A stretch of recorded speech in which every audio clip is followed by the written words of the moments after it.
ladies and gentlemen, it's time once again for a sensational new show with that one Blue Moist Broadcasting System.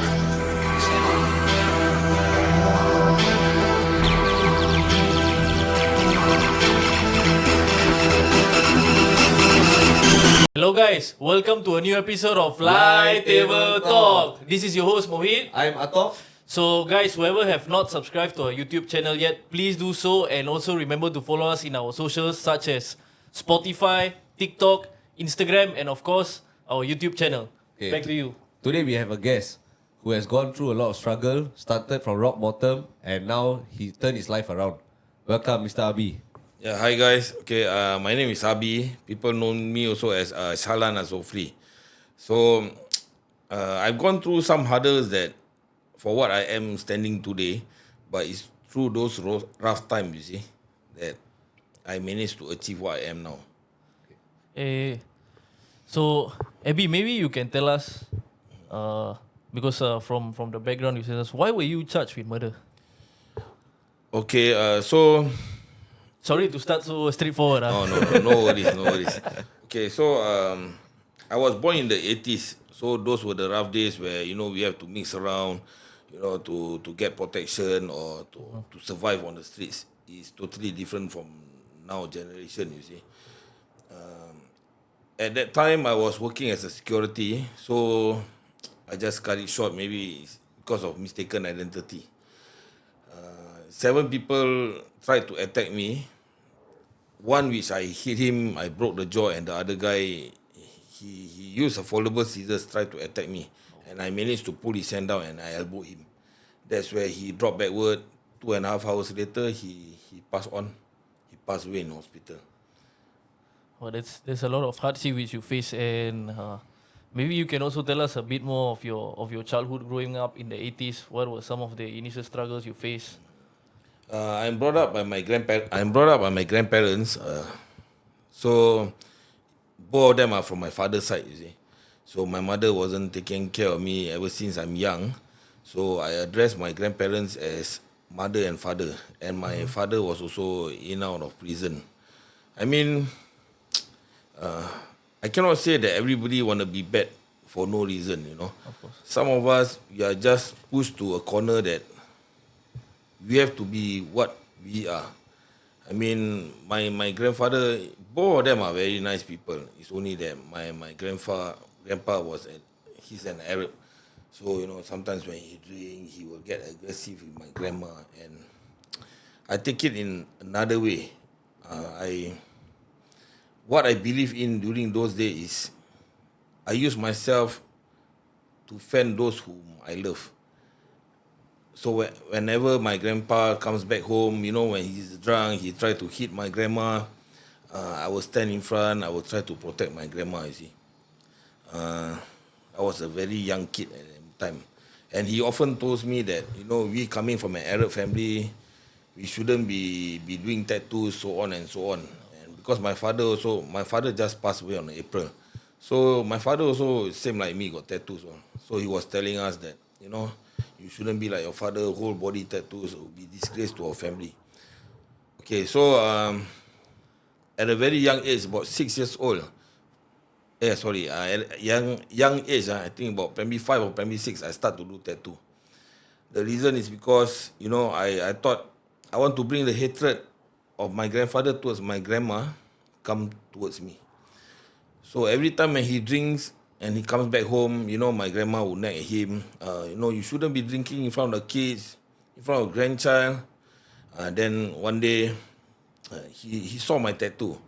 He hit me very bad, but through the pain, I feel satisfied because I thought, at least I can save my grandma from getting hit. I'll take the hitting. Yeah. Oh, that's There's a very... that motive is really... I think really I've strong. never heard of Yeah. a reason like that.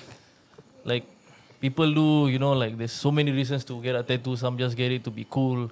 But the fact that you did it to defend your grandma really speaks a lot of volumes about yourself, and the intention it's a really good intention. So since young you already had a very strong sense of like protecting your loved ones and standing up for yourself, having the courage to do that. So I think those values are definitely still in you. Am I correct? Yeah, correct. Yep. And so, what are some? I'm sure you also had a lot of happy experiences in your childhood. Do you have any maybe like 3 words you can use to describe your childhood? I mean, life is short. You better make full use of what we have now. You know, especially for those of you outside. If you got the parents, you know, those whom you love, you must treasure them while they are still around.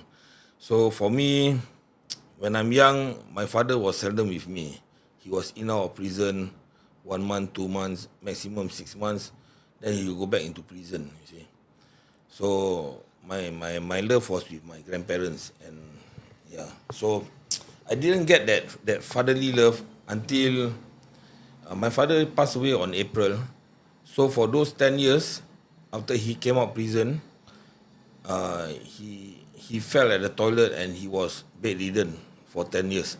And that's where I start to get close to him, taking care of him at the hospital. I know he can't hear me, but I put all my effort, and that's where I start to move into bodyguard, you know. It's a dangerous job, but I have to do it to get the money to sustain the medical, Of course. to sustain my family. Yeah. Despite all the hardships you face in your childhood, you still did your duty as a son and still took care of your father. I mean, when I was young, I didn't manage to do that, and I didn't even know that he was my father, you see. I was calling him Abang. Abang in Malay means big brother. Big brother. I know my grandma as my mom, my grandpa as my father, because these two are the one who took care of me, including my auntie, which is my father's sister. We come from an Arab family, you see, Arab and half Chinese. I didn't get to know my mom when I was young, because she ditched me when I was a few months born.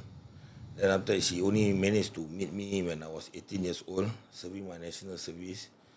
And, you know, she was telling me that she need me to help her on something, which is, I think, not convenient for me to share here. No problem. Then I feel like being used, you know. And I start to move on. But I still know her as my mom, you see.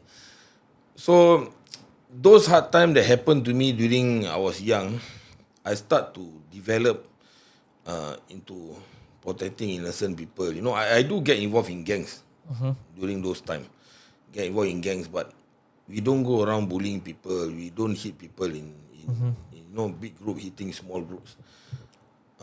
Because I was brought up in a way that the older generation told me, if you want to be a gangster, you want to be somebody in life, you don't eat a small fish. You want to eat, you eat a bigger fish. You eat a bigger fish. I'm not encouraging people to join gang, but this is the law and the system those time of brotherhood, you know, and we don't go around snitching our brother's wife or sister. Family is family. And at that time also it's quite hard to get job, you see. So we have to do these kind of things to get money. But we never get involved ourselves in drugs or prostitution. That's what I hold my principle till Of today. course. Can I also ask, like, now you see Singapore now, like the new generation, and you compare it to the previous generation. What are some things you feel that have changed from the Singapore before to the Singapore now? In the gangsterism way lah.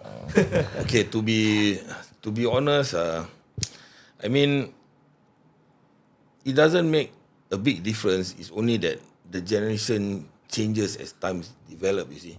Those were the days when police are wearing short pants. So Short people will pants, say, oh, those time police are wearing short pants, now police are wearing long pants. So we have to, you know, Adapt lah.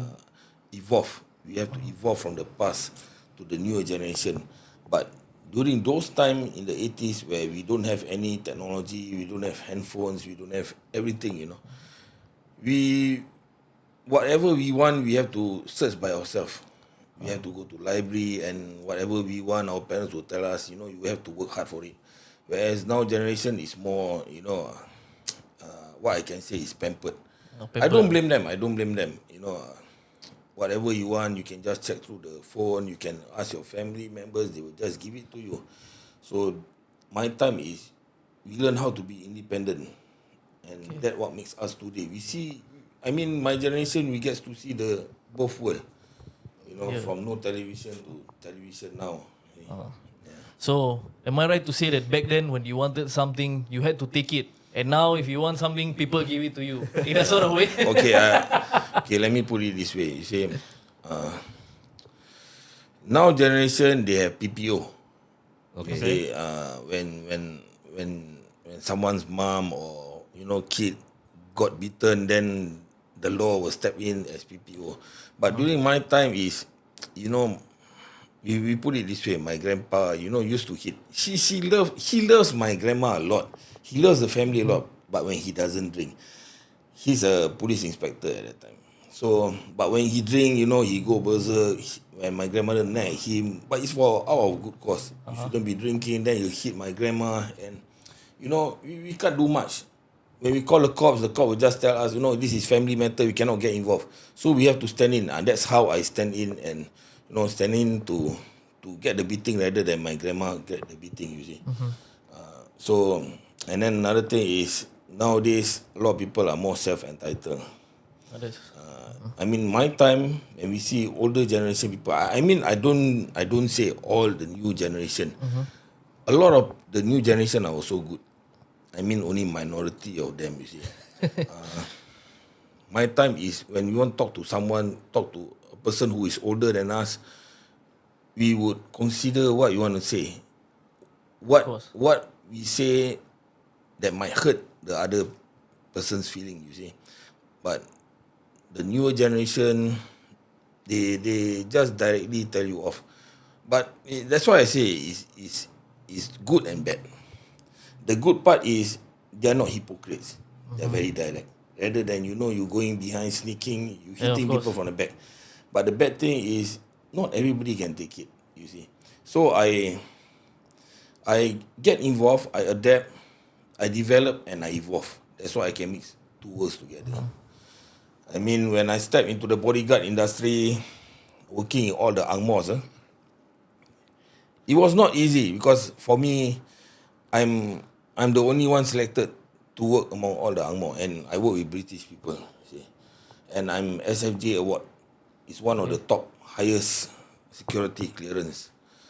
And I managed to pull it through. During my training, the way they treat me, the way some people, not all, they will tell me, "Oh man, you are Asian, you sure you can make it?" So it's how that I want to see the thing is. It's So you either were that facing, sorry to interrupt, you were facing discrimination as well during part of your training?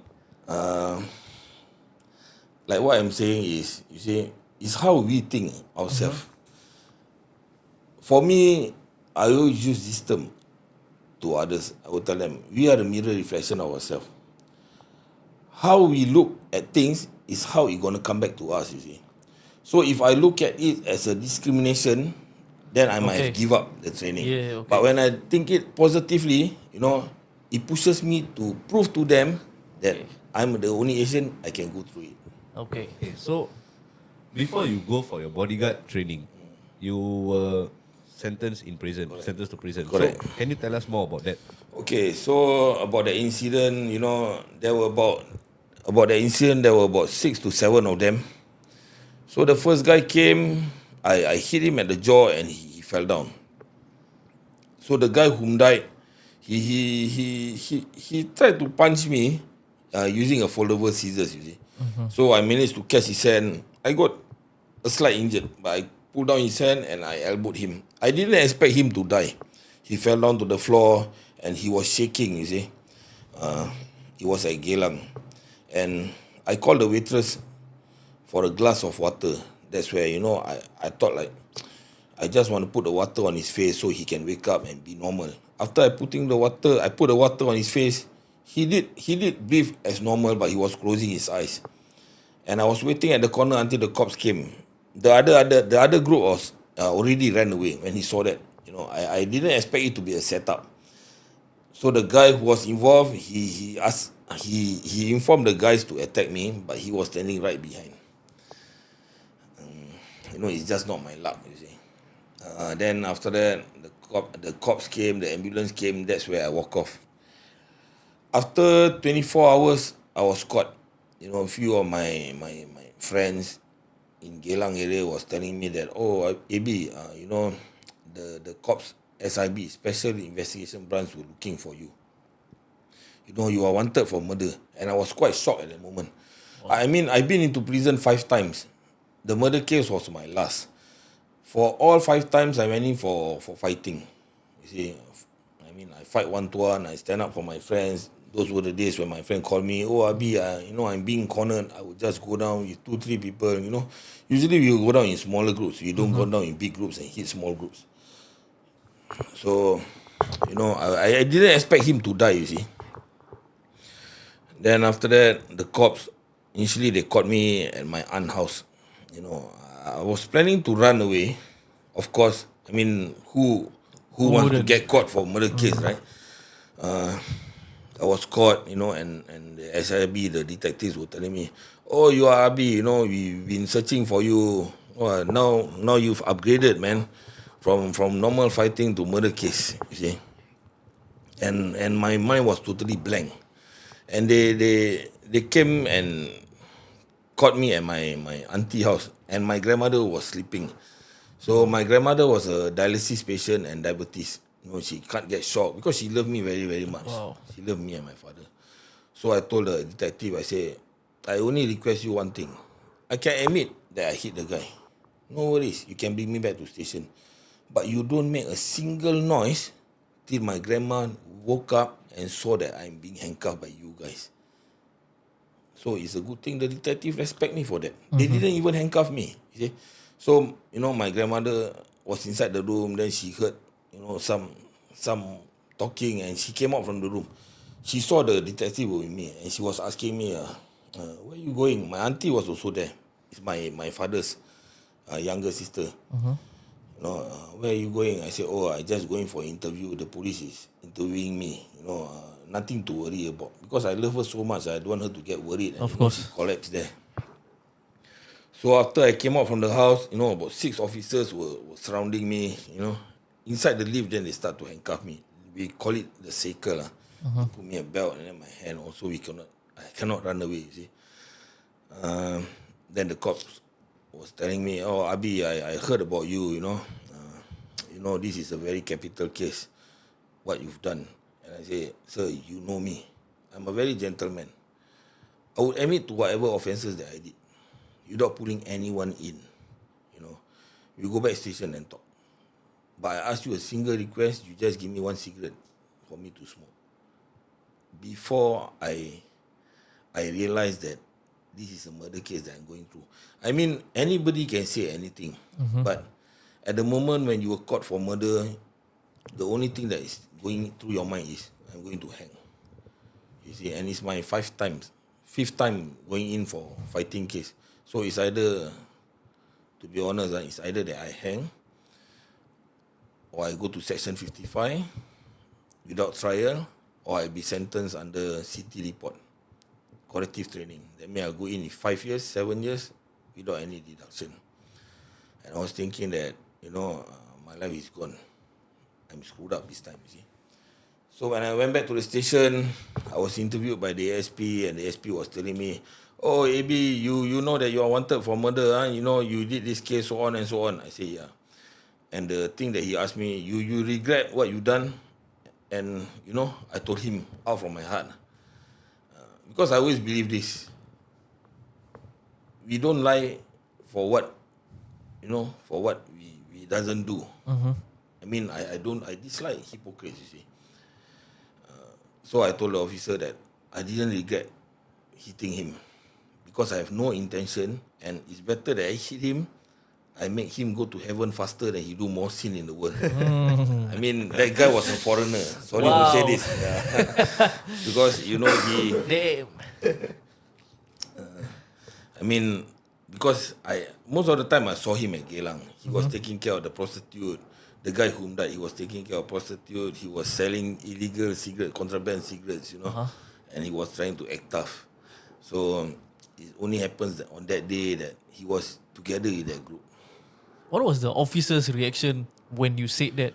They were shocked. I was inside the dark room, but they didn't even touch me. You see, so they were shocked when I said that. And after I went to the lockup, I was kept in a padded cell where you can't injure yourself, you can't hit yourself, but I'm sitting alone.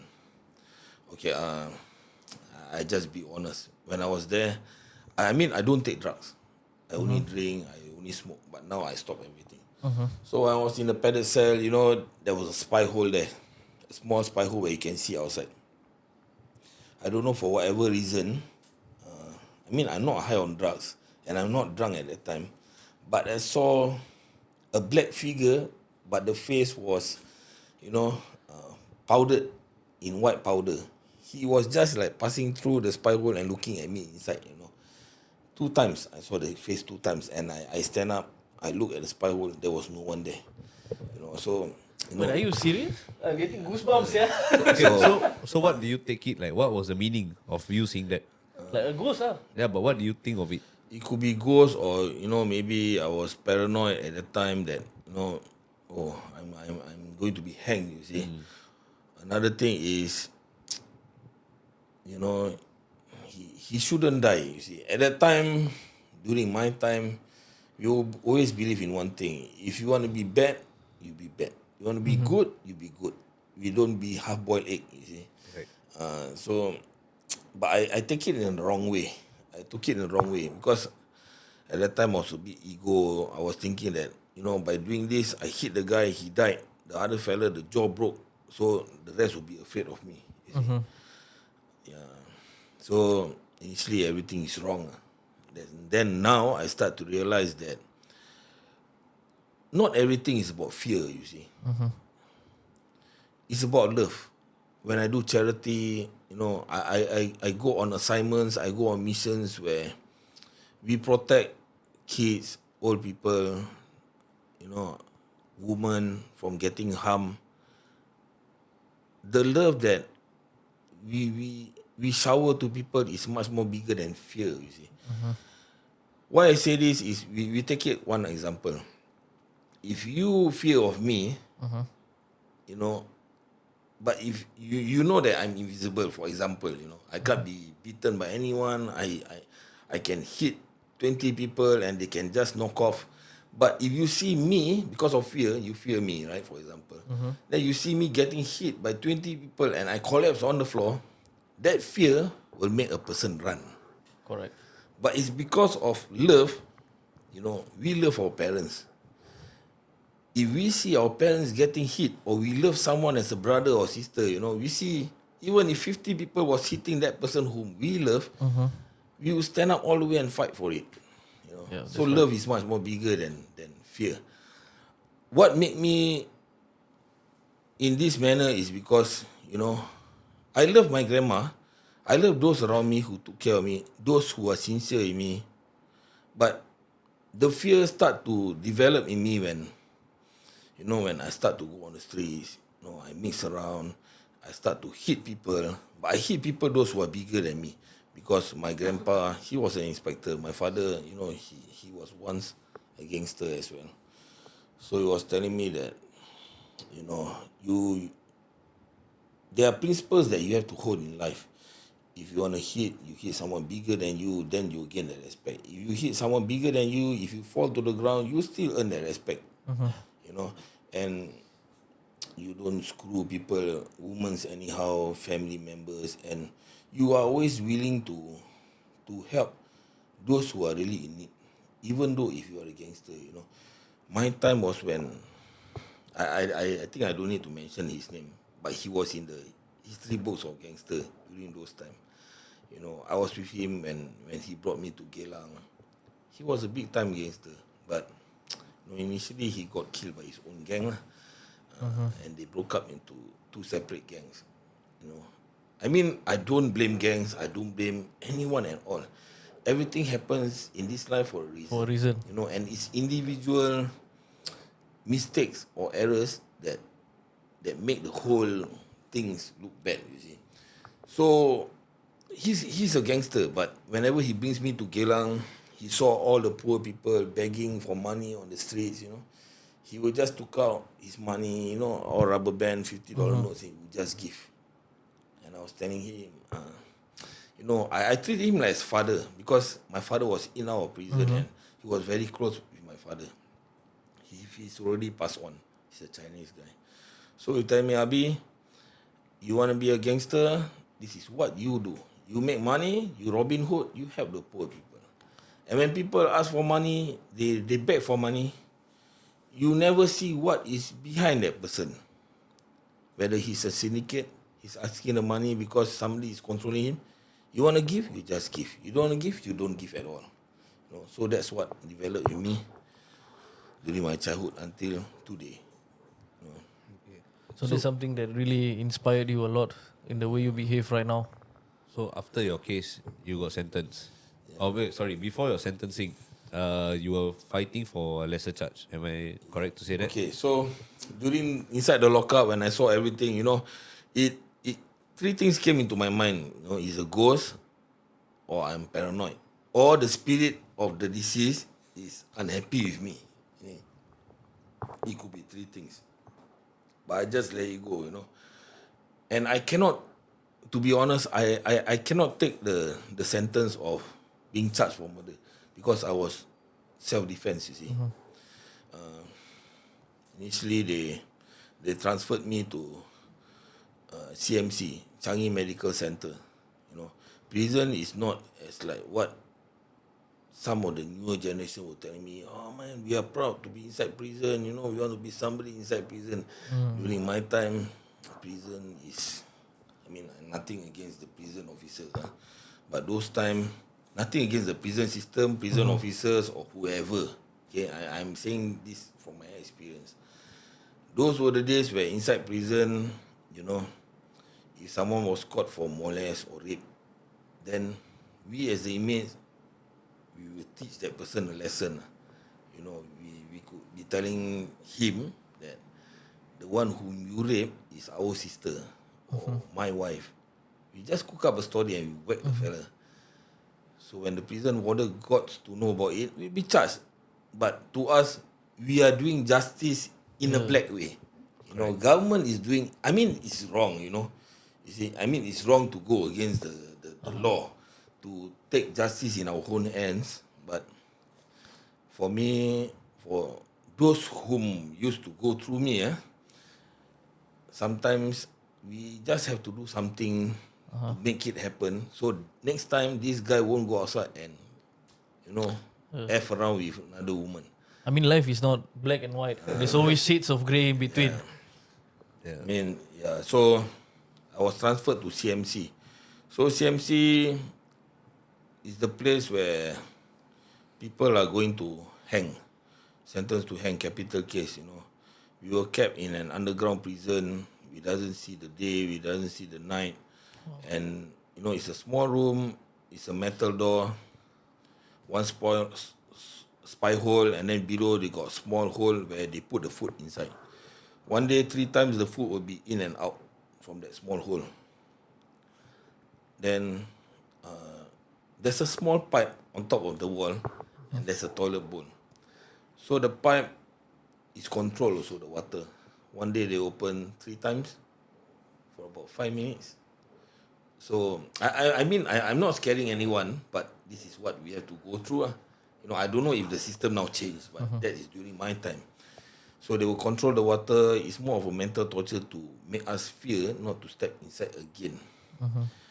So, we when we shit, we wash with that water, we drink with that water, we shower with that water. So those are the things that we go through when we are under capital case. So for 3.5 months, I was going through hell, to say. I just couldn't take it.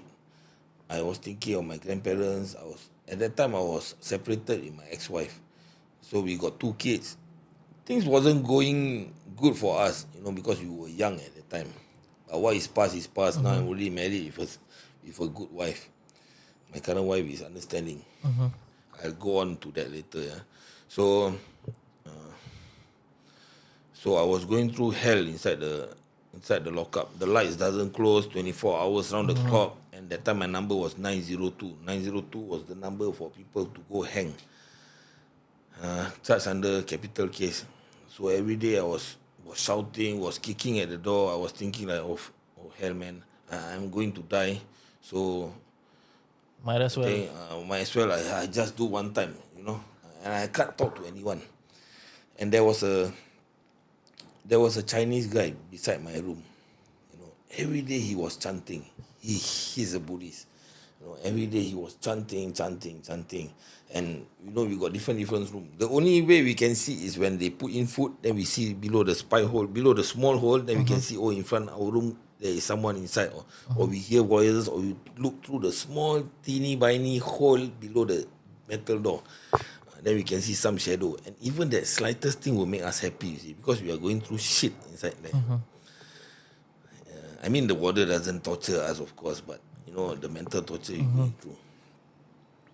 Then after that, this guy every day he was chanting, the mantra, the sutra. Every day he was chanting for 3.5 months. And those 3.5 months, I was being very aggressive. I doesn't have visit. I was kicking at the door. I was shouting at everyone. I was thinking like, oh man, I think I just end my life. But before I end, I better end someone's life with me, Because I couldn't take it, because I was doing it out of self-defense. Then after that, this guy, he's already hanged. So after 3.5 months, he called me up. He was talking Chinese, and I also can talk Chinese because I mix of Chinese. You see. So he's telling me, brother, what happened to you? And I was like, at first I was a bit aggressive. Last time I doesn't like to talk to people. I'm more preserved.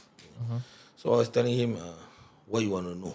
And he was telling me, I just want to be your friend. He talked to me in a very calm tone. You see? And he was telling me that, what case does you go in for? And then I was telling him I was in for murder case, but under self-defense. But now I'm going to hang. And then I started to ask him, what case are you in for? Then he was telling me for drug. Then I asked him, how many times have you been in prison? And he told me, this is my first time.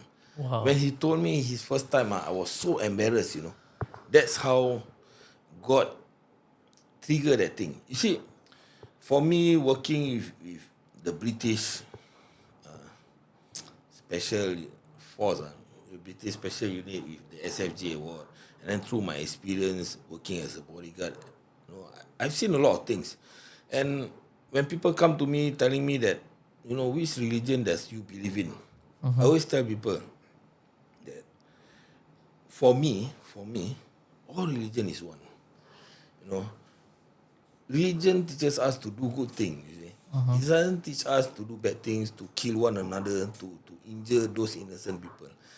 Be it Muslim, Chinese, Christianity, Jewish, all are created by God.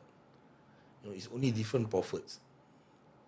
Every religion, I'm not talking about religion, I'm just sharing my experience, In a war, like what's going on now, it's sad to see this, and I have to say this, that, the one whom are most pitiful is the innocent people who are dying. Of course. So he was a Buddhist, and I was a Muslim, We have different views, we have different beliefs, even though my grandma is an Indonesian Chinese, Then after that, he told me that, oh bro, you don't worry, you will go through this.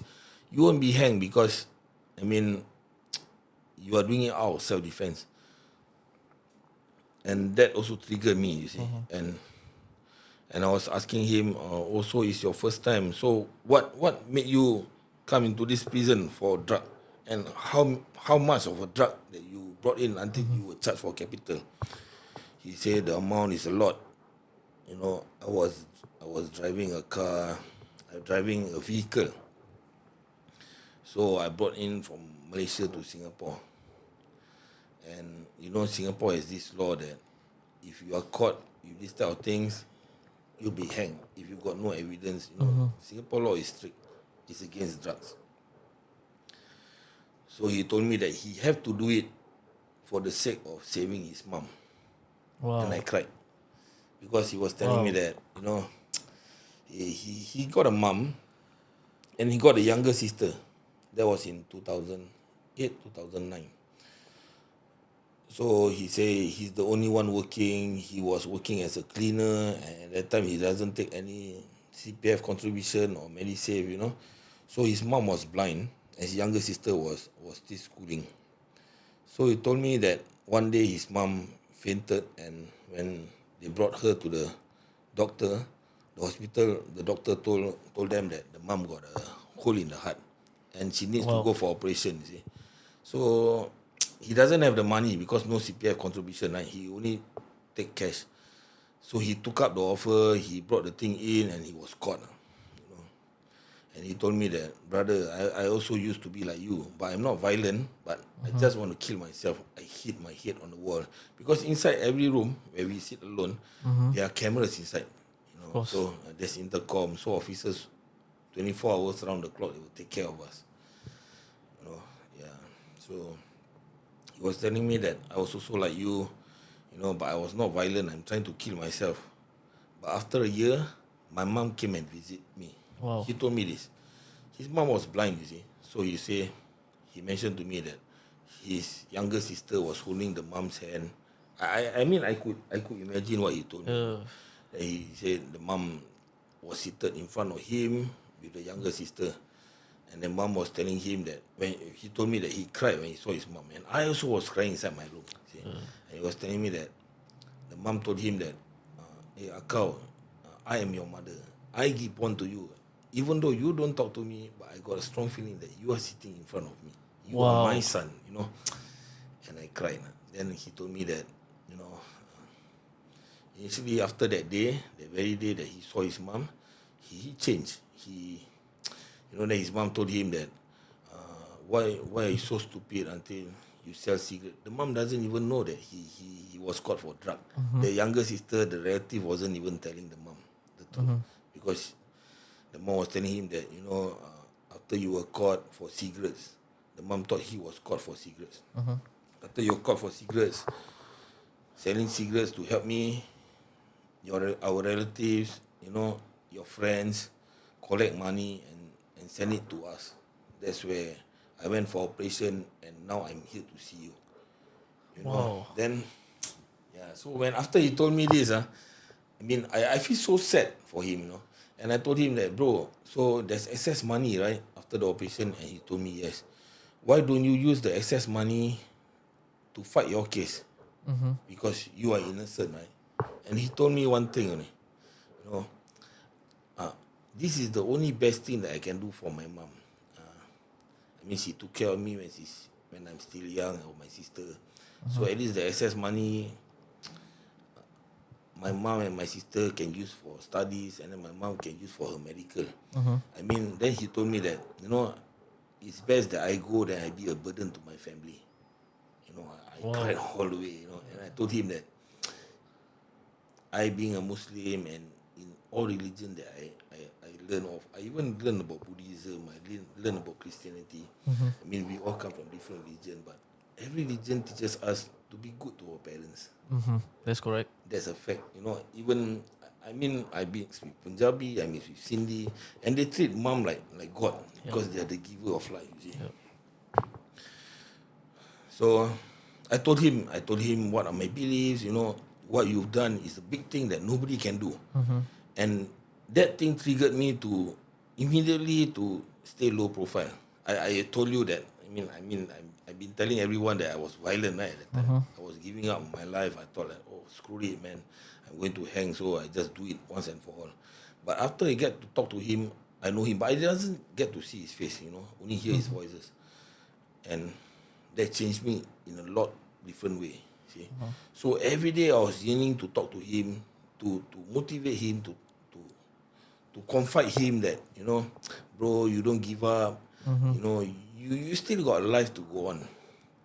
So when I start to tone down, then I start to get visits. because in prison it's like this. If you are violent, they You don't won't get give you visit. visit. Yeah.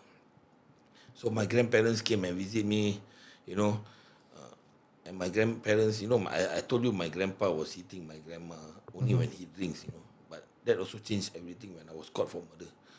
So my grandpa was seeing me and my grandma, they were crying. They were telling me, he said, look, your father is inside. Now you are inside. If I die or your grandma die, who gonna carry our corpse? So I carry off everything.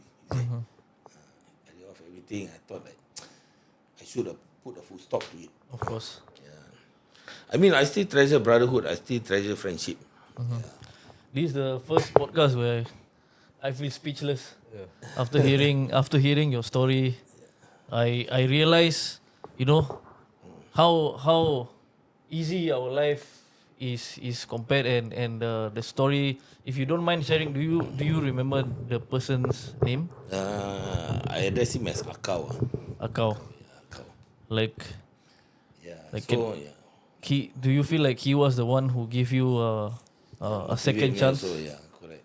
So he made me realize that life is precious. Life is precious, and we should make full use of it while we still can. After that, I went back to my room. I every day I talk to him. I talk to him. I told him that you shouldn't give up, and he said that I just ask you for a favor, brother.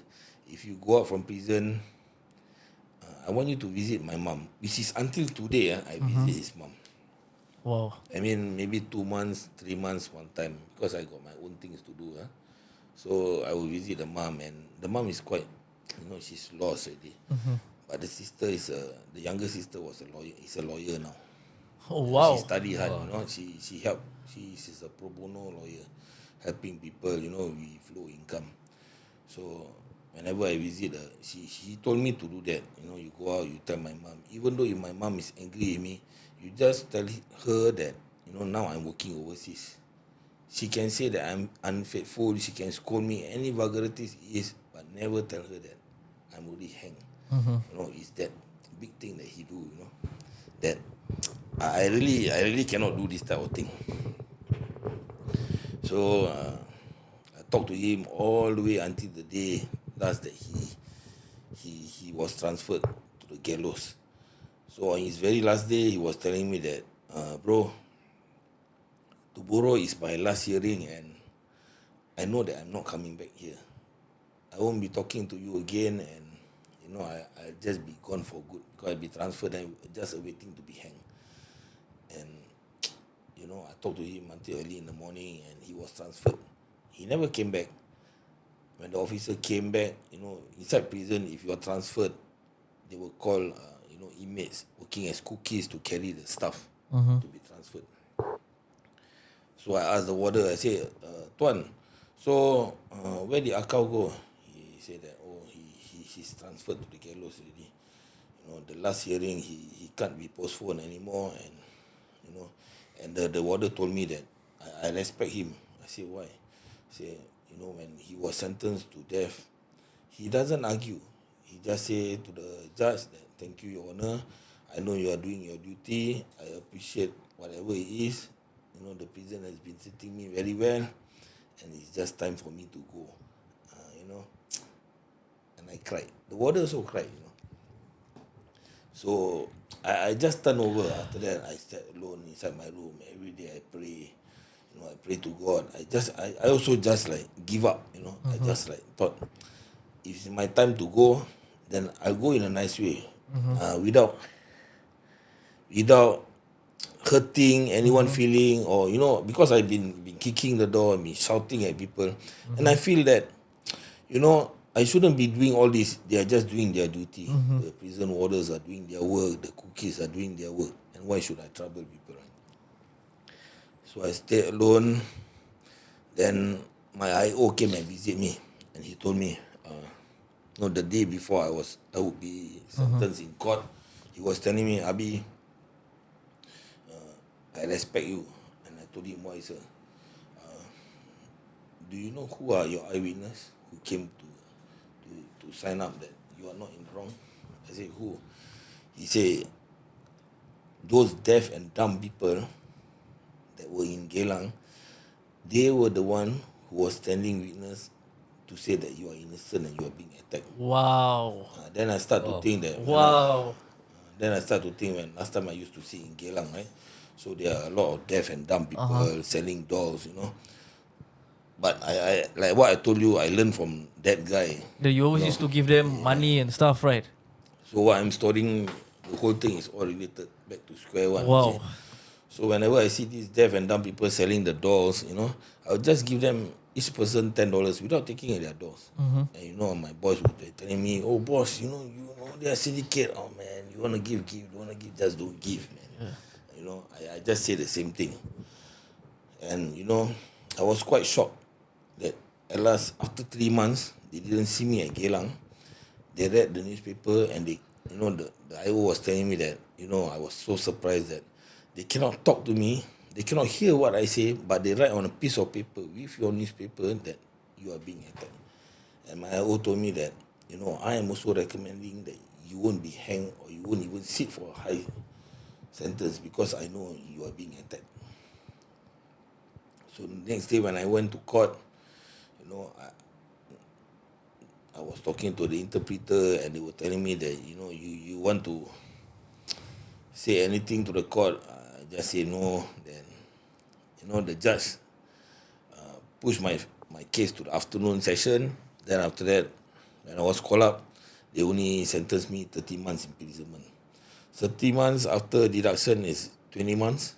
Then after my remanded in CMC, Changi Medical Center, deduction of 9 months, so I only left with sitting with 11 months. So all the stroke of the cane, everything go off, you know, From murder charge. to section 325, voluntarily causing grievous hurt upon provocation. So in the beginning, they doesn't allow me to sit with anybody. You know. They put me in a single room. They say, you know, my hands are dangerous. You know, I might get agitated. I might hit someone. But Of course. they doesn't know that I've changed. You see.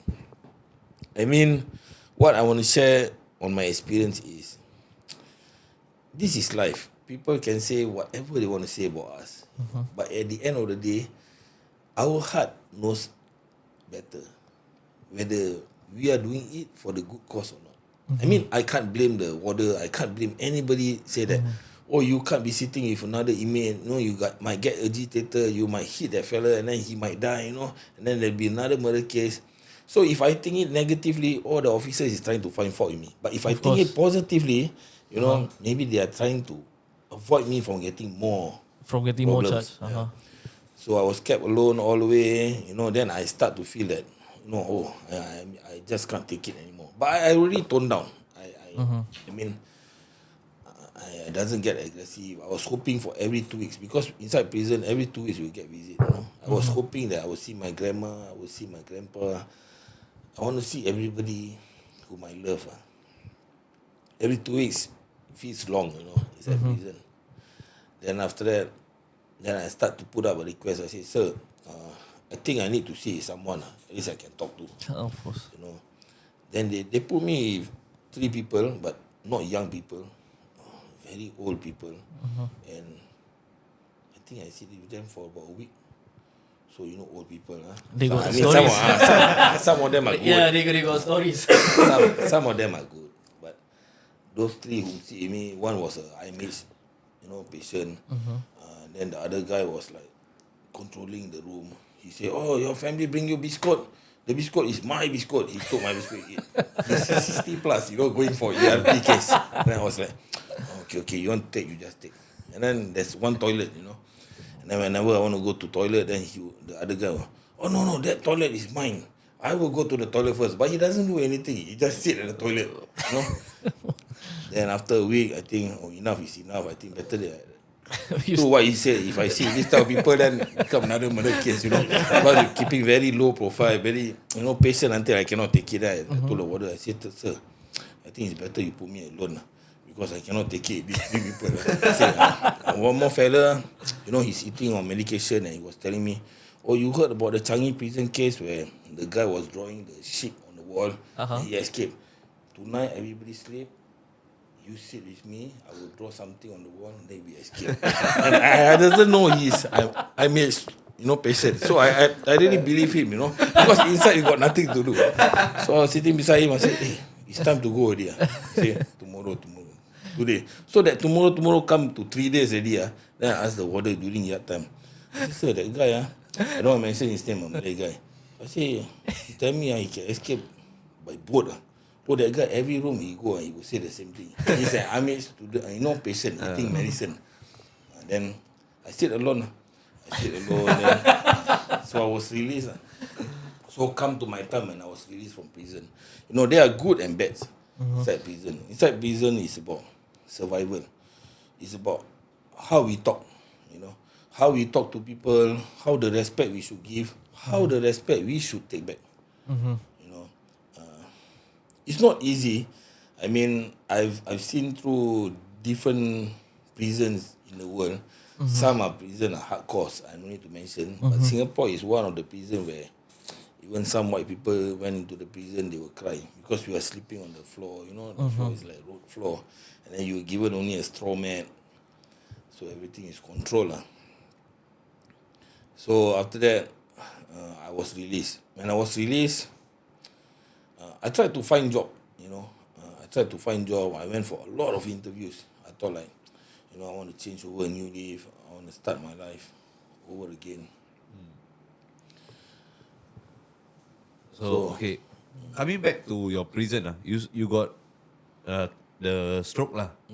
So how many stroke did you get? Oh, I doesn't get any stroke. So supposedly it was supposed to be, I think, about 6 stroke for murder case. But after the judge review my case, he see who are my eyewitness, and I'm doing it for self-defense. So they only charged me for 30 months without any strokes. Okay, understand. Can I ask you something like, how do you feel at the point of time when the judge dropped your case from a murder charge to causing grievous hurt? Like, how do you feel inside? Like, I was feeling so happy that I feel like something is bursting out from me. So from the time where I was charged for murder, it's the totally opposite when I get to know that the thing I was acquitted for murder. Then I feel like there's still hope in me. Hope for me. I mean. Okay, so when you got that 30 months, right, do you still feel it's unfair because you were only doing it in self-defense? To be honest, I know some people will feel like, it's unfair. They want much more better things, right? But for me, I just take it. I feel I'm very lucky because I mean, inside prison, we mix with a lot of people. Some people expect to be sentenced only 2-3 years, but they get 12 years. And they appeal, they will get more and more. During my time, when you appeal, you'll get more higher charges. Yeah, so I feel it's enough. Just It's good thankful. enough. yeah, just thankful. Okay, understand. Okay, we go for toilet break. Okay, can. Yeah. So guys, we are back. Okay, we are back from toilet break. Okay, so now we were speaking about you coming out of prison. What happened after you come out of prison? Okay. After I came out from prison, life wasn't easy for me. I was searching for a job. I was looking for a job. I went for a lot of interviews. I think 1 week about more than 10, 15 places. What I got back is, you wait for our call. Are you Chinese? Or you can speak Chinese. I mean, I'm nothing against them, but maybe those whom I interviewed for is all China company. Or they really need Chinese people because I don't want to think too much of a negativity in myself, you see. I just think positive. So I was turned down a lot of times. Then I waited for call, nothing at all. So I went to see the MP. My time was during the SIRD pass. Now Singapore call it SPLRD. So my license was revoked due to the murder case. Then I've tried to find job, very hard to get job. Then I went to see the MP, and I told the MP that I wanna appeal to take back my license. I thought of moving back, working as a bouncer, or just a normal security guard. And I was informed that oh, you went in for murder case, due to security reasons, we are unable to give you back your license, you see. So there are a lot of jobs that you can do. You can work as a cleaner, remover, you can work In the whatever response, job, they did general worker. actually tell you that you can work for this, you can work for that. Is Yeah, I mean, in the beginning, I feel quite offended, but after I thought it for a few seconds, I think back, maybe it's also good for me because if I work as a bouncer, but do then I you get into like at trouble any again. point of time do you feel like betrayed by Or the legal unfair. system Yeah. that this is unfair to you? That why you cleared your name, I don't- everything is done, then why again are you still being harmed for your past? Okay, I'm not feeling betrayed, but I feel offended. I mean, why wasn't I being given a second chance, and why don't people, look through what happened to me? Like what I said in the first interview that we are a mirror reflection of ourselves. It's how we think of it. I feel offended, of course. I mean, I feel like neglected as well. But in those few seconds, you know, I when I got into a murder case, I gained a lot of new experience. How to think things in a good way. You know, I mean, I was given a second chance in life. It's better that I think positively than I think negatively, because at the end of the day, it only hurt me. So I just okay, thank you, sir. It's okay. I think I was keep on looking for a job. So when I came out from the MP, I met a very old man. He was seated beside me when I was talking to one of the MP guys lah. I mean, it's not direct MP, but it's the Okay. the support team.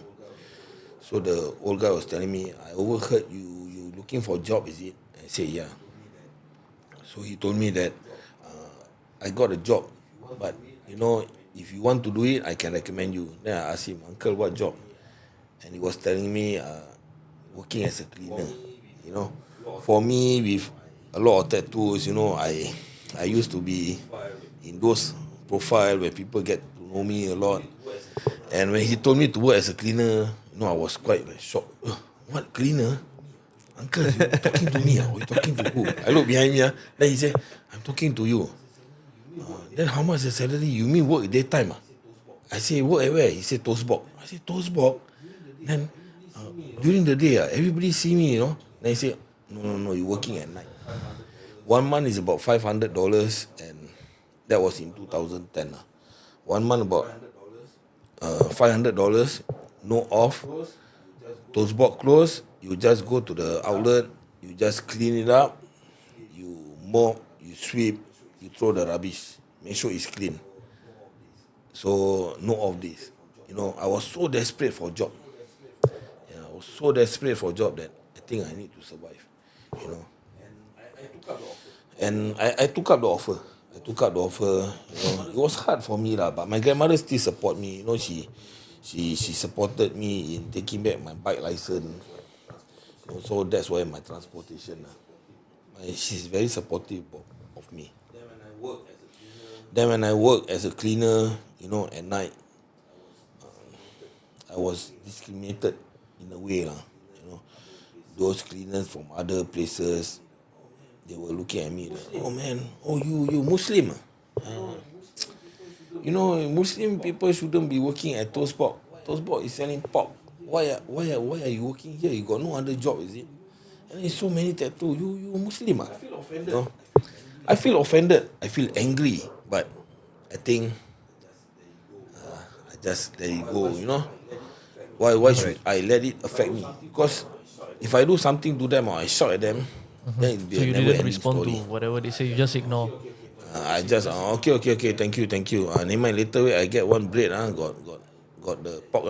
I put there. You want to purposely say that lah, in a sarcastic way. Because Yeah lah. rather than I shout at them, I just put it. And then they just move off from me. But some of them are good lah. The old aunties, they come, they say they understand. You just come out prison, I say yeah. So I worked there for about 3 months. Then I get to know this girl, which is my current wife. So she was working as a HR at that time. And we get to know one another through social media. And she was telling me, Oh, I heard about your story. You came out, newspaper for murder case. And then we talk. And then she was telling me that, so what you working as? I said, I'm working as cleaner lah. I say, if you don't mind lah. I'm very direct. I say, I'm working as a cleaner if you don't mind of what I am lah. Then she said, okay, I don't mind. And she gave up her job because I told her about how I was discriminated by people, right? So she said, never mind, I give up my job. I work with you. I follow you. Wow. So what you do is you carry the rubbish, you throw. I cannot carry rubbish. And after that, I mean, she's also gone through life, but she never went into prison. She's just ordinary person. She doesn't mix around. But she quit her job. Heads on. Just So she quit her job just to be with me, so I won't get involved into trouble. Because sometimes when my old group they saw me, hey Abi, what you doing here? You should be sitting with us. No, you can earn money. Why you go do all this stupid thing? But for me, it's an honest living that I'm doing. That's where I really stumbled down. I put my face aside. I don't care what people want to talk about me. Because I think of my grandma. And then she gave up her job. Then after that, she worked with me. She said, I cannot carry the rubbish. What I can do is I can sweep, I can mop, I can wipe the table. So it's faster. Then you ask your friend, can take other projects. That means, for example, one is at Paya Lebar. Then we go to Katong. Nearby. Another outlet there. Then maybe can get 1,000. Then I say, then I give you 500. I say, no. You just do your work. She's there. She's there to support me all the way. Motivate me. And initially I fall in love with her. Then I think like, why should I get involved again? I still mix around friends. My brothers. Hey bro, how are you? Like that. Hey, you drink or not? I say, once a while I drink at that time. Then I smoke one. Then after that, my ex-boss. I was working in a club last time in City Plaza. It's called Mawar Danduk. A lot of problem. Before Mawar Danduk, it was an Indian club, Sangram and Surgam. So a lot of fight. So all these fights, how to control people, I put it in my life that I know how to interact with people now, interpersonal skill rather than doing violence, you see. So my ex-boss, which I don't think so I should mention his name, he's a multi-billionaire, and also my uncle. My uncle is a Punjabi. So they met me up. They say, hey Abi, why you work as a cleaner? You should look for your boss, what? Their childhood friend. I can recommend you to work as a bodyguard. I say, bodyguard? I got no pass, no. How can I revoke already? And then I scared to work at the club, because I get into trouble again. This time murder case, second time, confirm I fly on it. Confirm. Then he say, you don't worry, you do international. Then after that, I work with him international. I go to many countries. Philippines, Europe, Paris, London, Italy, a lot of places. Philippines, Thailand, Indonesia. That's where my eye open up. You see, I start to see. I share one experience when I was in Philippines. I was trained in a way that one talk, okay. one hit. Those were the day. That means my client, my boss, or whoever, say one is one. Don't say one and two. If you say this world is triangle, I think those older generation, my generation, they know. If you say the world is triangle, means it's triangle. If the world is square, means it's square. That means one brother, one talk. I'm not talking about getting involved in any Like gang. the culture. Just saying, The culture. Those were the days. So, you see, so after that, he said, oh, okay, come, you work with me. Then I go into Philippines with him. That's where what I learned, I put it into my experience. Because when I was seated with him inside the car, a young kid, I think maybe about 15, 14 years old. At that time, Manila was a bit haywire. You can see people selling guns on the streets, grenades.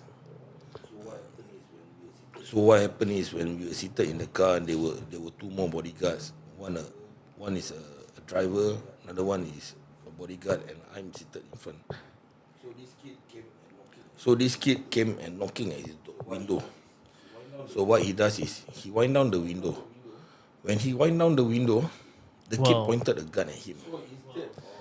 So instead of the kid asking him for his money, the kid asked him for his mobile phone. Mobile phone. Initially, my boss hand over the phone to him, And he took the phone and he ran. And I opened the door, I want to chase the guy, the kid.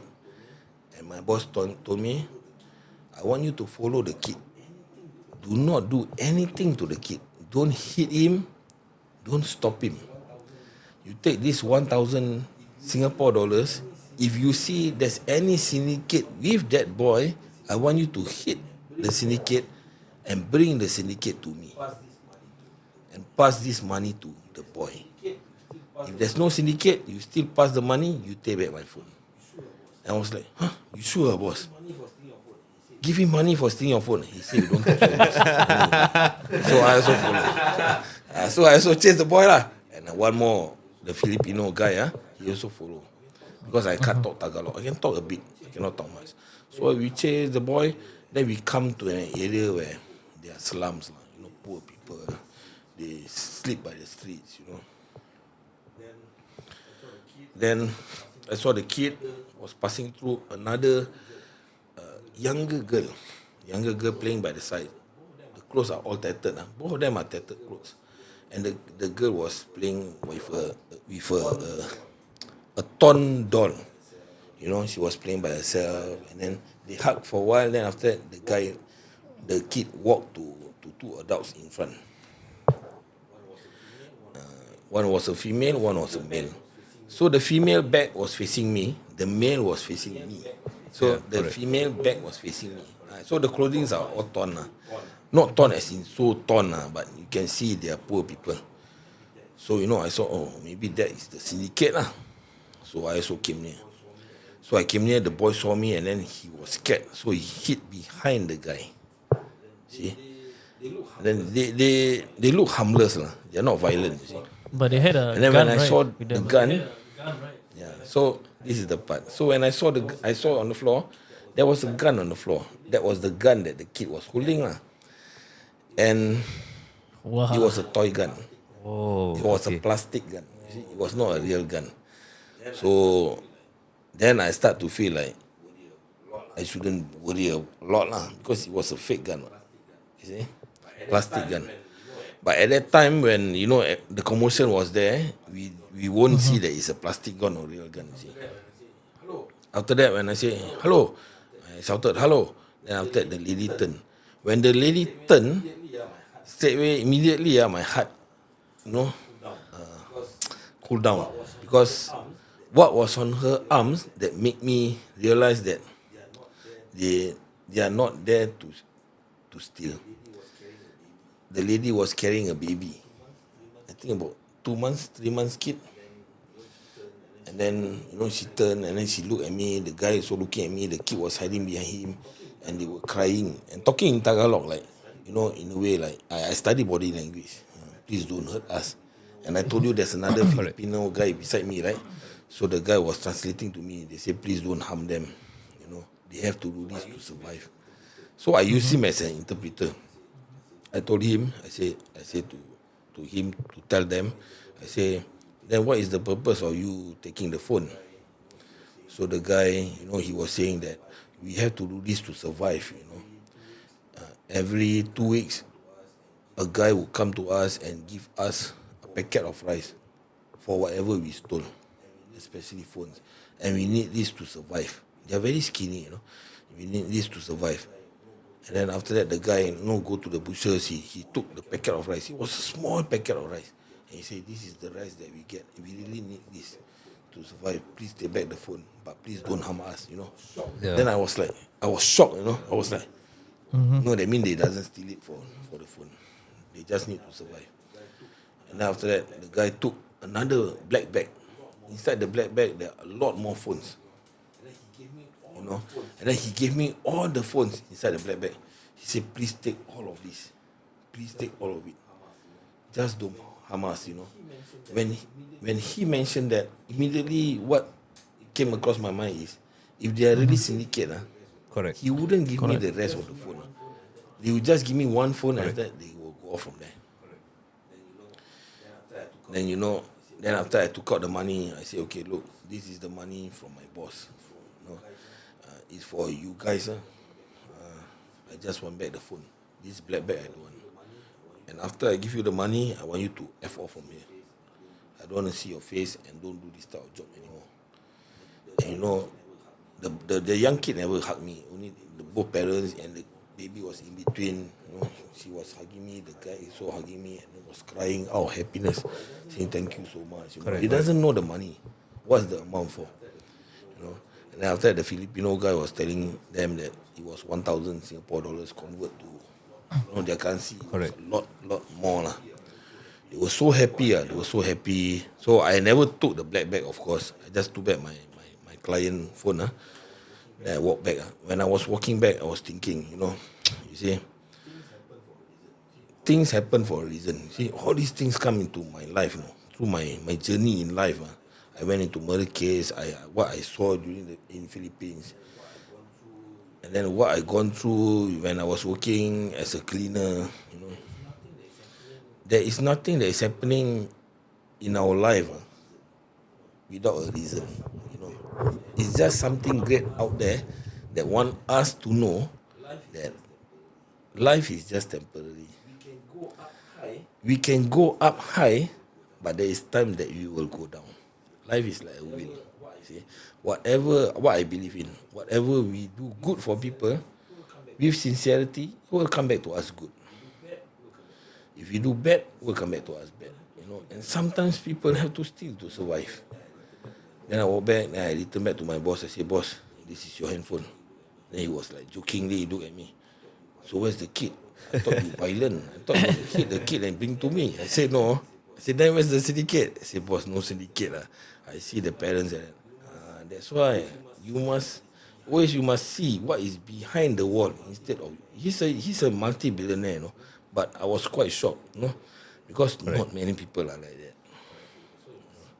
And I say, that's why you must see behind the wall. Not everybody want to do it for no reason. Then after that, it's an experience for me. Then life moved on. Then we went to London with another client. So when I was in London, an incident happened. So I think this part is a bit classified, so I cannot open much. So an incident happened when I was guarding this guy. So I was, from then on, an incident happened in London in 2015. I was protecting a client. So I managed to know one of the top guys in UK. Top guys meaning? Then, top Oh, okay. special. Okay. Like along those lines, we get it. Yeah. So that was in 2015. I was intro to this guy. And then we got into contacts. In 2017, I received a call to go to London. He said that, Mr. AB, we are interested to know you more. And we would like to invite you, So I went to the Ritz. Ritz is one of the most expensive hotels. It's not a Ritz-Carlton, but it's a Ritz hotel. When I was there for a week, they give me happy for 1 week. And after that, they say, you're keen to join us? And I said, join what? Join one of our elite force. You'll be doing bodyguarding. Sometimes you need to do extract hostage, protecting the innocent people. Then I was like, oh, okay, why not? Because very hard to find job in Singapore, right? Then after I call up my wife, I say, I got this offer, but this offer very dangerous. That time I haven't got child with her yet. I said this job was very dangerous. Then she motivated me. She said, you just go for it. I will support you. So after about a few weeks, I went into training. To and fro Singapore, I went to training. Of course. Cannot say for how many months. So I have to cover up a bit. Then I went for training. That's where I see, around me, all Angmo people. I'm the only Asian. There's no Asian at all. Then I feel so awkward because I'm the only Asian. And then some of them are like, oh man, you're Asian. You sure you can make it? I don't think so you can make it. You got any experience in Iraq? I say, oh no. Arab street. What is that? So it was hard for me. It was very, very stressed the way they treat me. Some of them were like, oh, you're Muslim, you must be a terrorist. Then I say, oh, if I terrorist, I boom all of you already. I also die together. So that taught me like, in a way, like, you don't need to be violent. It's how you talk. You can teach a person. Yeah. Sometimes our tongue is sharper than our knife. So I tell them in a way. Then one American guy was telling me, oh man, you look at my body, man. I was talking like, for you so small. That time I was small. I was fighting Muay Thai. My size was quite small. So then I say, but Superman come from America, right? They say, yeah. I say, okay. So Superman wear underwear outside, right? He say, yeah, what's up? He asking me, why must I ask him that? So I say, Superman wear underwear outside. So Superman come from America. But we Asian, we wear our underwear inside. So you understand what I'm trying to say? Then he think, what do you mean? I say, so that means that you're so brave. That's a good And then if anything also, people shoot you also, you cannot die. What? You Superman. I not Superman. I will run first. Yeah. Until now, I'm good with that guy. In the beginning, he was giving me But is hard it time. part of the culture there? Yeah, they're very direct. Okay. Yeah, they're very direct. But I also don't blame them. See? So through the training, I was like, I call up my wife. I say, very stressful. I think I want to give up. Training. It was totally different from what's training in Singapore. You see. And then my wife say, there are two things. You go for it. You prove to them. If people look at Asian in a low way, you make them know that we Asian also can do what they can do. And then another thing is, a lot of people think that Islam is an extremist. Because in Islam, there are two portions. One is extremist, one is non-extremist. So the extremists are going against the non-extremists. I mean, the non-extremists are like Singaporeans. We mix around with Chinese. Correct. We mix with everybody. Certain countries are also like that. So we are more open. And in true religion, in Islam, is also mentioned in the Quran that we should respect all religion. We shouldn't discriminate other religion. So that is another religion part. So my wife told me that you prove to them that you are not extremists, and we can be more loving than them. Because Asians, we believe more in humanity. We say sorry, we say thank you. I'm not only saying about Singapore. Asian culture in general. Southeast Asia. Asian culture is that we give respect. But it's hard now. When I was there, I was a bit like, sorry, thank you. Then, my instructor was telling me, he was very close with me. Hey, bro, you shouldn't be saying sorry. They will step on you. They will take advantage. Correct. Europe culture is like that. They see they can eat you, they eat you. So one guy tried to step over my head. Oh, you sorry, you're a pussy, man. I say, pussy, I say, never mind. Later I find high-rise building. No, I say sorry to you. I stand on top. I cannot hit you, right? You big size, right? No problem. I go up the 17th floor. From on top, I will throw the vase. So hit your head, then you die. Nobody will know. Then he like blur. So you understand, doesn't mean I say sorry means I'm scared to you. We are giving in to you. We are respecting you. But you don't go over us. And then you start to understand our culture.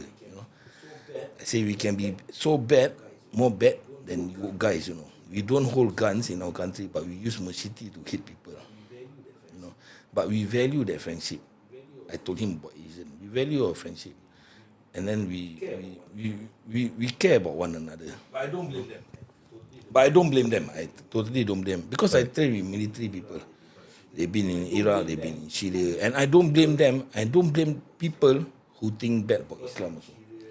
Because in Syria, in Libya, through experience, in certain countries, the guys wore hijab. Yeah.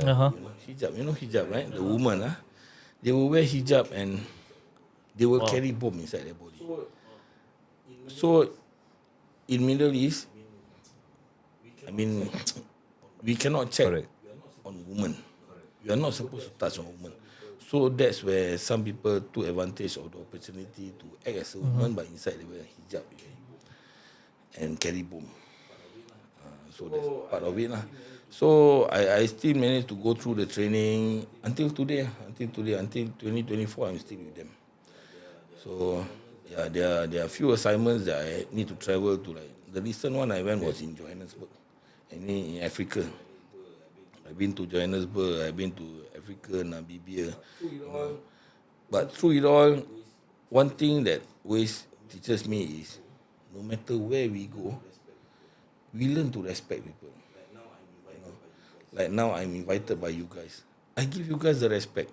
I come to your house, this is your house. So I have to adapt to your culture, to your way of doing things. We can't go into people's houses and say, oh, you must follow my style. Right? That is rude. So what I brought until today when I go to Paris, I go to wherever country, I adapt with them. The good things, Right. but the bad things I push it away. And this sorry, this thank you, what I brought until today, they love me a lot. Some of them think I'm gay. You're so soft, How can you go into a hostile environment? Because to be honest, if you see me, I'm with UCP Group. UCP Group Close Protection. Our awards are all by SFJ. I'm not promoting them. I'm just saying. Our security clearance is very high. So it's an achievement for me to be with them, and I got all the awards.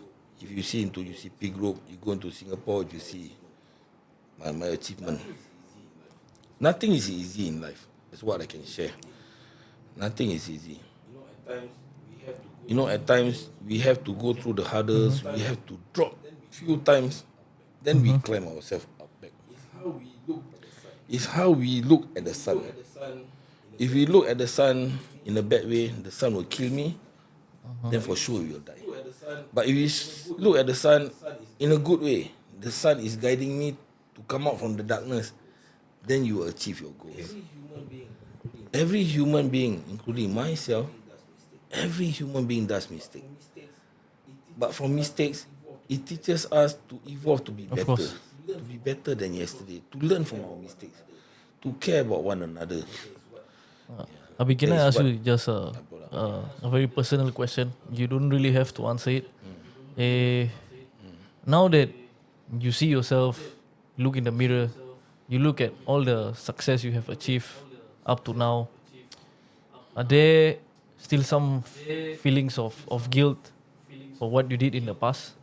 Or is it already something which you have forgiven yourself? Okay, to be very honest, okay. If guilt, the guilt is in where I hit the guy and the guy died. You see, in the beginning, I say I don't feel anything bad about it. But as time goes by, now I got kids, 3 young kids with my current wife. As time goes by, I start to understand, through my experience going Philippines, everywhere, then I start to know that life is valuable. The guilt is when I hit that guy, he lost his life. How about his family? That is the thing that pushes me until today to do good things for others. And I can't be 100% good. Nobody can be 100% good. I'm talking about myself. I can't be 100% good. But that little tiny light that we can do in our life for others will mean so much for them. You see. I was made as a representative director for UCP in Southeast Asia. You can check me online again. Through my achievement, I've been to Thailand. I share it. I've been to Thailand where, a girl as young as 16, 17 years old. I'm sharing this online so people can know. The girl was standing by the streets, and one guy came over to the girl. He want to screw the girl, of course. And I just intercept, and I ask the girl. I say, "How old are you?" She says, 16 turning to 17. I say, "What are you doing here?" "I'm working." I say, "How much?" He said, 30,000. But I'm asking, you see, if people might think that I want to screw her. But actually, it's not that I want to screw her. I want to ask her what is her purpose. So I asked her, 30,000 baht for sleeping with people. Then she said, yeah. Then I say, you can show me the proof what you do this for? Then she took out a video on her phone. She showed me. she was feeding her father. You know. She got no mom.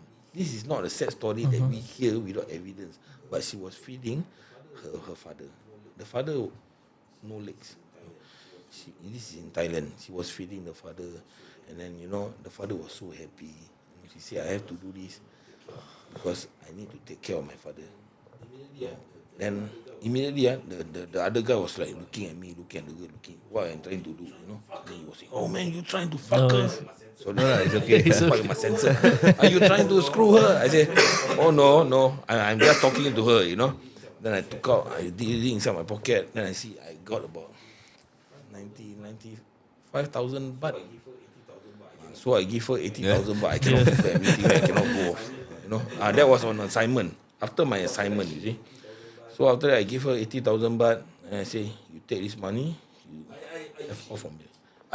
You see, I mean, some people will talk it nicely, but sometimes for me, For you them have to understand. be harsh to make people feel, understand, and ask them to go off. So I say, "You take this money, you F off from here. You go off, or not, I slap your face." Then the other guy was like, "Oh, what man? You trying to take her?" I said, "No, I'm asking her to go back home." I say, "Hey, then I was arguing with the guy, Then the girl was like crying. She was happy, She was so happy that I gave her the money for free, right? I said, "You don't need to follow me. You just go off from here." Then after that, the guy was like, "Oh man, but I want to pay for her, I said, "You want to pay her for what? I'm helping her. I'm not only one. I know F her, I said, "No, if you want to help her, you just give her the money. You don't need to screw her." I said, "She's bloody 16 years old, man. What if that is your daughter, and you are lying on the hospital, you need an operation money, and your daughter is letting herself being screwed by others? You fine with it?" Then he look at me, "Oh man, I don't want to fucking talk with you, man.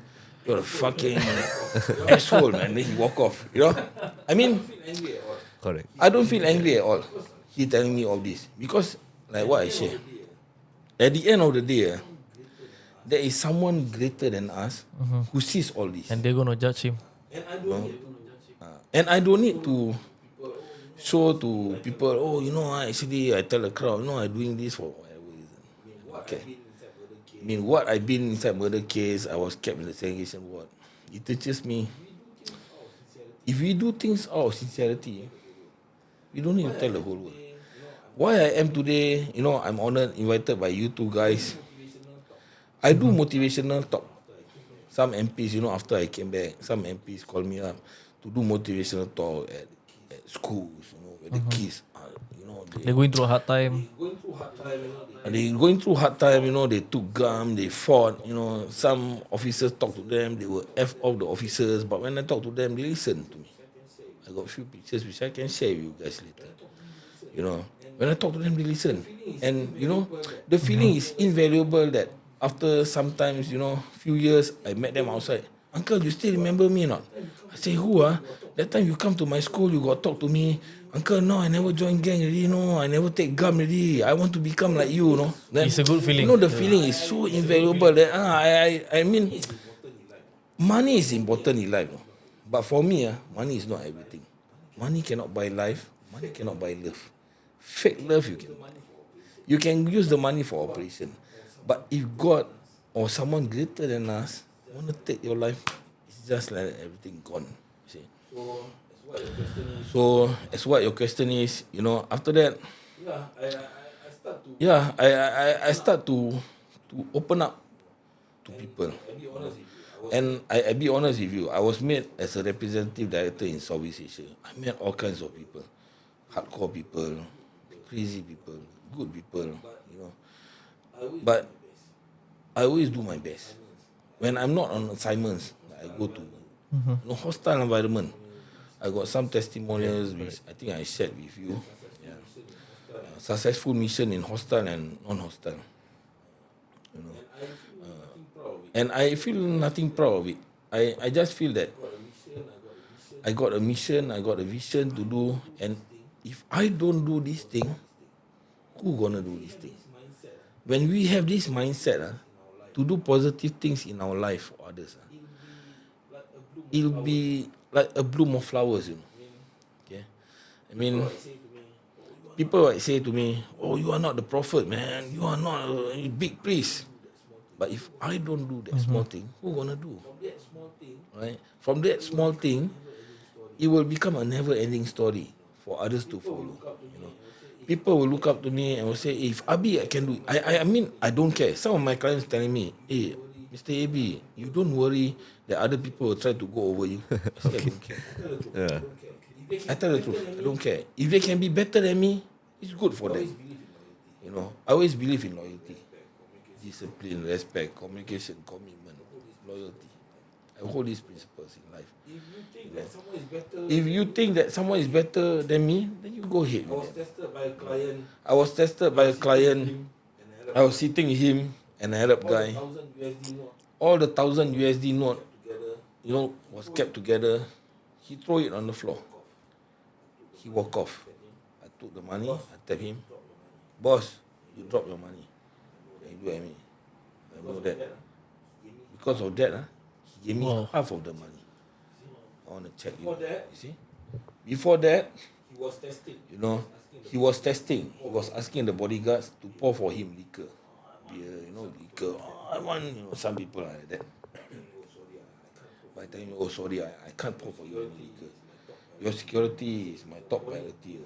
I say, for pouring a beer, liquor, for 1 second, my eye never look. People might hit you. So last time during the bad hats time, gangster time also, we are trained. A brother goes to toilet, another person must follow. We take care of one another. We never leave anyone behind. In the army, all train are the same. Actually, life is all the same. It's only break into different channels. I'm talking about the positive things. Not talking about the bad things. Positive thing. It's how we narrate the thing into one line. It's only that we use it in a good way or we misuse it. So the guilt is there when I meet the guy died. And then what about the family members? I cannot get in touch with the family. And then, if proud, I don't feel proud. Because name, reputation in life is only temporary. You see? Now when I'm still alive, people might look up to me. But once I'm away, other people will replace me. Life is a replacement. It's never a one-stop. You see? So I motivate. Yeah. So I motivate. Some people call me. They got my number through the internet. I want to be like you. I want to go for training. I say, we can go for training. You can be like me. Good. It's good for you. I want to prove to the whole world that we Asians also can do what other people do. It's not about religion, status, gender, or color.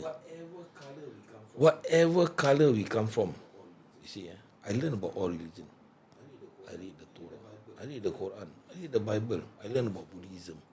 For me, it's all one. It's just human to do good. It's only break into different sections. It's a bit sensitive, but Might not agree. some people might not accept it. But for me, this is how I look at it. So when we cut our hand, there's only one color that come out. It's red. Whatever color we come from, it's red. We just do the best for people. We can do. You cannot do, we tell them the truth. We cannot. Okay. So I got a question for you. Just now you mentioned something about Muay Thai. So you were practicing Muay Thai, something like that. So I saw a video of you also going for a fight. So can you share with us more about your Muay Thai journey? Okay, regards on the Muay Thai journey, I fought MMA, Muay Thai. When do you start fighting? Yeah, I got some fights. That one in Malaysia lah. Illegal fight is not fight on the street. It's still a ring fight. Yeah, It's just not it's sanctioned still a ring, but it's not announced. Yeah. So Muay Thai or whatever martial art that we are trained for, is a discipline for us to build up in ourselves. Some people take it in a negative way as, I learn Muay Thai, I learn whatever martial art. I'm out on the street, I want to hit people, I want to prove my superiority. which is for me is wrong. You know, when we are trained in whatever martial art, especially Muay Thai, it teaches us discipline. You do wrong, 100 push-up. You know, whatever, so on and so on. For me, I learned the 9 limb, the vital point, where to hit person. So when we know all this, when I start to go in for murder case, because when I went in for murder case, so I gave the guy a single elbow, and the guy died. So it was proven, you see, it was proven that a single blow from Muay Thai can really kill a person. So it's not about me. When someone doesn't go through the experience, they will feel like, oh man, I learn Muay Thai, I'm stronger than other people. But what I've gone through, that I know that blow, single blow can kill a person, then it makes me tone down. Understand. You see, so Muay Thai is a good thing. It's a striking art. So it teaches me a lot of discipline. It's about, communicating with people, body reaction. You study about a person, which punch, like people want to punch you. Because I also learn boxing. I'm not good. Everything I'm just basic. So when a person want to punch you, he will move the shoulder or the thigh first. From there we study. So does that help in your your current job? Oh, yeah, of course. You see, of course. But I use it on certain areas only. I mean, I got one experience where someone tried to rob my client. He was wearing a gold watch. Okay. Not me, my client. So, the guy just came. I don't mention from which country. So he came in my city. He tried to hit my client, and I used my hand to block it. So I got this scar. I don't know if you can see the scar. So I use it to block. So this one from Muay Thai. When I block, and I push the hand, and then I elbow him. He knock out on the floor. These are all Muay Thai move.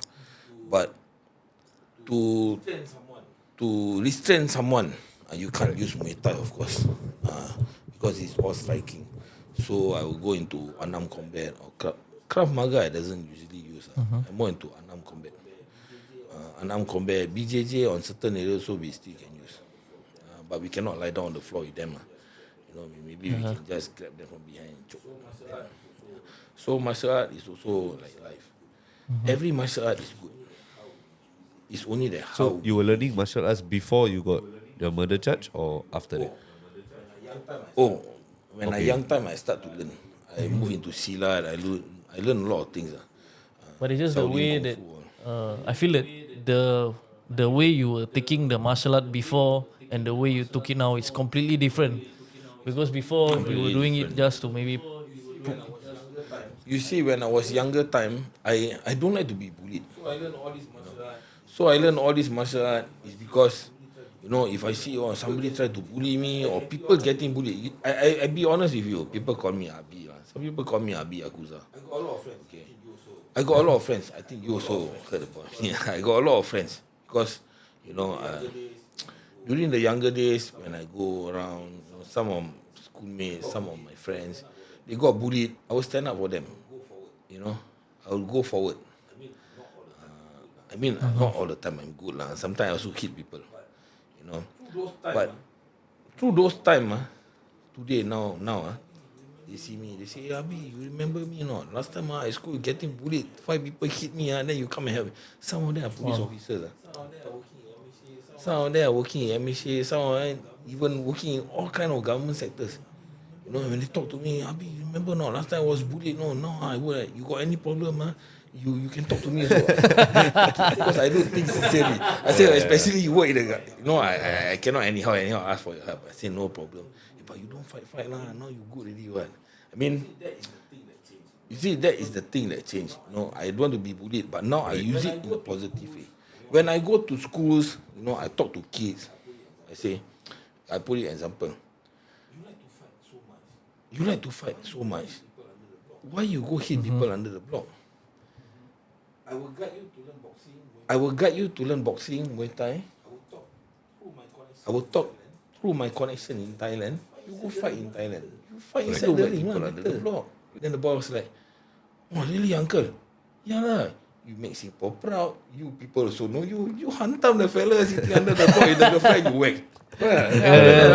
You see the parents also will get worried. So, life is like this, what I believe in. They are sure to have negativities in life. But it's how we use that negativity into a positive, Into a positive factor. thing, of course. Okay. You must know how to divert the thing. You see. People used to see me got tattoos, oh man, this guy, he's a condemned squad, he cannot change one, In the beginning, I was angry. I was so, emotional. I get angry when they talk about me. But as time goes by, okay, thank you, yeah lah, I so regret the uncle. But some of them go overboard lah. Then your parents all never school you. I say, then I also start to joke with them. I say, uncle, to be honest with you, when I was born, my parents do the tattoo on my body. So I start to realize I got tattoo. Then, hey, you really, you fooling me. So this is how we do things. It's all about interpersonal skill. You don't get offended easily unless that fella spit on your face. Yeah. But I don't encourage anyone to fight. Of course, yeah. Okay, so I want to hear a story about your time overseas, working overseas. Like, is there something that you feel that is a very memorable story or very in a situation where it was Something that you can never forget. like such a hardship or something like that? Like other than, we already heard the Philippines, Philippines yeah. one, but if you have any other story that is you hold deep inside your heart that Yeah. people It's deserve either to- the best story or the worst story, which you can share, of course. Yeah. A lot of it is classified, but there is one case in one country that I cannot say because it's publicized in social media. So I was working with the Europeans, the white people. So someone died in one country that everything was covered up, corruption. But one of the guys was telling me, oh man, this is a very hard case for us to enter the area to get evidence, and it's hard and we can't believe with you having tattoos on your body. He's an American guy but he's a nice guy. He's very direct with me. You got tattoos, it's very hard for you to do surveillance, sir. But I told him, you give me 24 hours, I'll go into that area, I get all the evidence, how the fella died, and I'll prove to all of you. With my having tattoo, I will make sure I will complete the task within 24 hours. And I did that. Within 12 hours. I Wow. proved it to them. And it came out in the papers in Europe.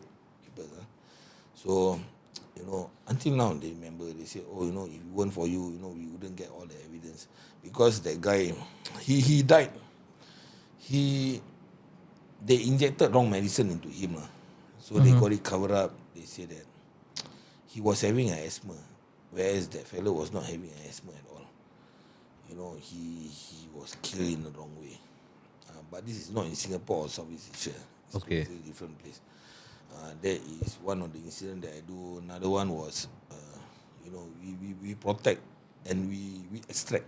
I do extraction also. In Africa, we extract where, I got a lot of people with me, some from Africa, some from Indonesia, everywhere. Those who are loyal with me, been working with me for a few years. So in Africa, one of my clients got into, some misunderstanding with another guy. That guy, he's a syndicate. So they tried to kidnap him. About 20 over guys from 3 different syndicates came into the restaurants. I got the pictures. So they came into the restaurant. They tried to kidnap him. All the guns. And I was only holding a PZ-10, holding a pistol. And I brought along with me one Asian guy. He got no experience. He was from the SPF, Singapore Police Force. And another guy was from he's a French. So I just told them, everybody was scared, including me. I'm lying to you if I'm not scared. At that time, my wife was pregnant with my 3rd child. My first one was a boy, 5 years old. Second was 2 years old. The third one, only 3 months. It's a baby girl. So this incident happened 3 months ago. So when I go there, also my wife was worried. She was telling me, I'm pregnant, and 1 month. After 1 month, I'm gonna give birth. But I told my wife, I have to do this because I have to pay for your hospital bill. It's a private hospital. My wife is a Singaporean. I mean, I say rather than I go asking people for money, because I learn it this way. I want things to be done. I do it the hard way. I rather than me begging people for money, I will do it. So it was not a very good offer in Africa, but it was an offer that I was paid in USD. So I went there, I protect him, and the case was a gone case because the syndicate was telling him that this is Africa. We will make sure you can't go out from here. But I managed to extract him out from the restaurant. I got proof on that. I managed to extract him out, and he was so shocked. Even the French guy also, he was shocked. I put myself ahead. I say, all of you just stay inside the car. I extract you out from the restaurant. You go into the car. I'll be walking past by every car with a PZ10. You know, right? P10, I call it P10. With a pistol. I say I will survey every car. Then the car move forward slowly and slowly and slowly. And the guy went back to his country. My client went back to his country. The French guy, and even the Singaporean guy also. He was totally shocked. What I can share is everybody has fear. There is no such thing as nobody has fear. When I step my leg into the ring to fight, I also got fear. Fear of losing, fear of getting hit.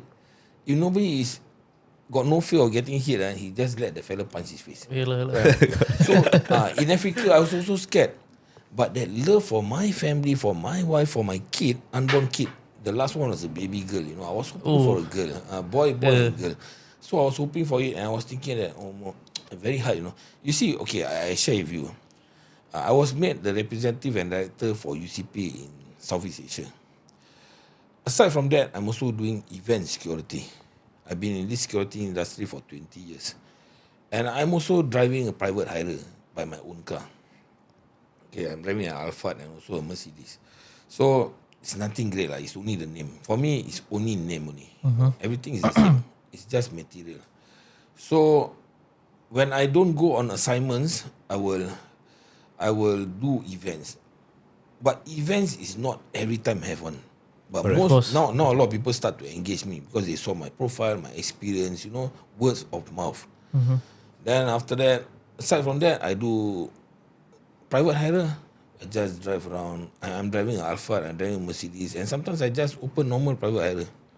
I will pick up normal people, and people pay $5 fare, $6 fare. They're asking me, hey, brother, you sure? I only pay $6 and sitting in your Mercedes. Are you willing to take me? For me, like what I tell you honestly, I will just tell them, money is important, but money is not everything. That light that I give to people is much more, and that builds the connection. This is going back to business. See, doing business is about sincerity.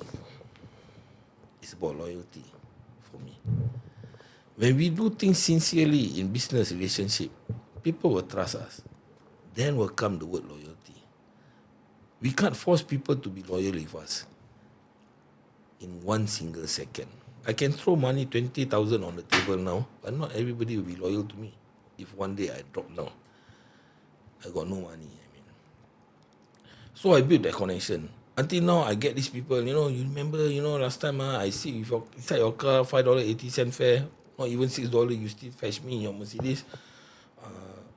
Boss, I got friend from Indonesia or from everywhere. They call me up. You fetch them at airport, private chauffeur, and I get $50, $60. Private chauffeur people charge sometimes 70, 80. But I don't go for the high volume because my way of doing business is we want the things to keep running.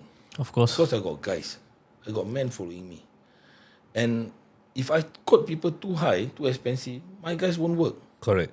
You see, it's very hard for them to get a job. The top people will never succeed without the bottom people. And the bottom people also cannot succeed because of the top people. Of course. I'm not talking about politics. Yeah. I'm just opening. So it's all in a cycle. In a circle and a cycle. So I need my guys. I also have to pay them well. I don't go for me earning much. I used to pay people $30 per hour. I pay them much more higher than I earn. But I feel happy for them. And they are also happy. Anytime I call them, oh boss, I'll be around for you. I'll be around for you. So Yeah, so that's about what I do in my business. Okay. You see, yeah. So as the regional director, is it? So as a regional director for Southeast Asia, what does your job scope? What is your job scope? What are you supposed to do every day? Okay, so we UCP is we do operations. I mean, if you see on the website, we go into hostile environment, protecting people, extract hostage, and then we take care of clients. Even Mr. Chris Watts, he was one of the top guy in UCP. He was even mentioned by the Obama, Mr. Obama, Oh, previous American. There's a voice recording that was mentioned in social media about him, Mr. Chris Watts. He was interviewed by the Europe broadcaster also about him. You know, he doing all the James Bond thing, the real life James Bond. Real life James Bond. I'm not talking about this movie James Bond. But it's the real thing. So I learned a lot from him, and he was the one who wrote the testimonial for me. You know, I go a lot of missions with him. I learned a lot of things. It's all about interpersonal skill. So when I was made the representative director in Southeast Asia, that's where clients from overseas, from Europe, when they want to come into Southeast Asia, then they will go through us. Then they will come back to me. Okay. Or there's any incident that happening around Southeast Asia, you know, need protection, then I'll go. And also UCP also conduct courses. I'm not promoting UCP. No, it's okay. I mean, You can it's promote okay. also actually. Yeah. So UCP also we conduct courses.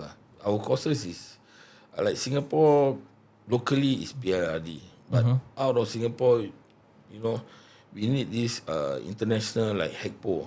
I got this certification of hostile environment close protection operator. When you go into Africa, you go into Brazil, you need this type of certification and this license.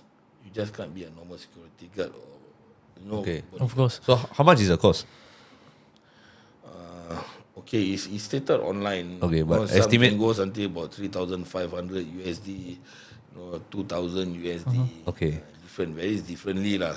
I have a question as well. Is the only clients you take are high profile clients or any sort of Okay, you see, what I does for me, and also UCP, we are a bit sensitive on our clients because what I'm trying to say is sensitive is we don't take clients anyhow because Okay. some clients might be drug lords or Of course. mafias, Okay. So we do profiling before we protect someone because it's our reputation.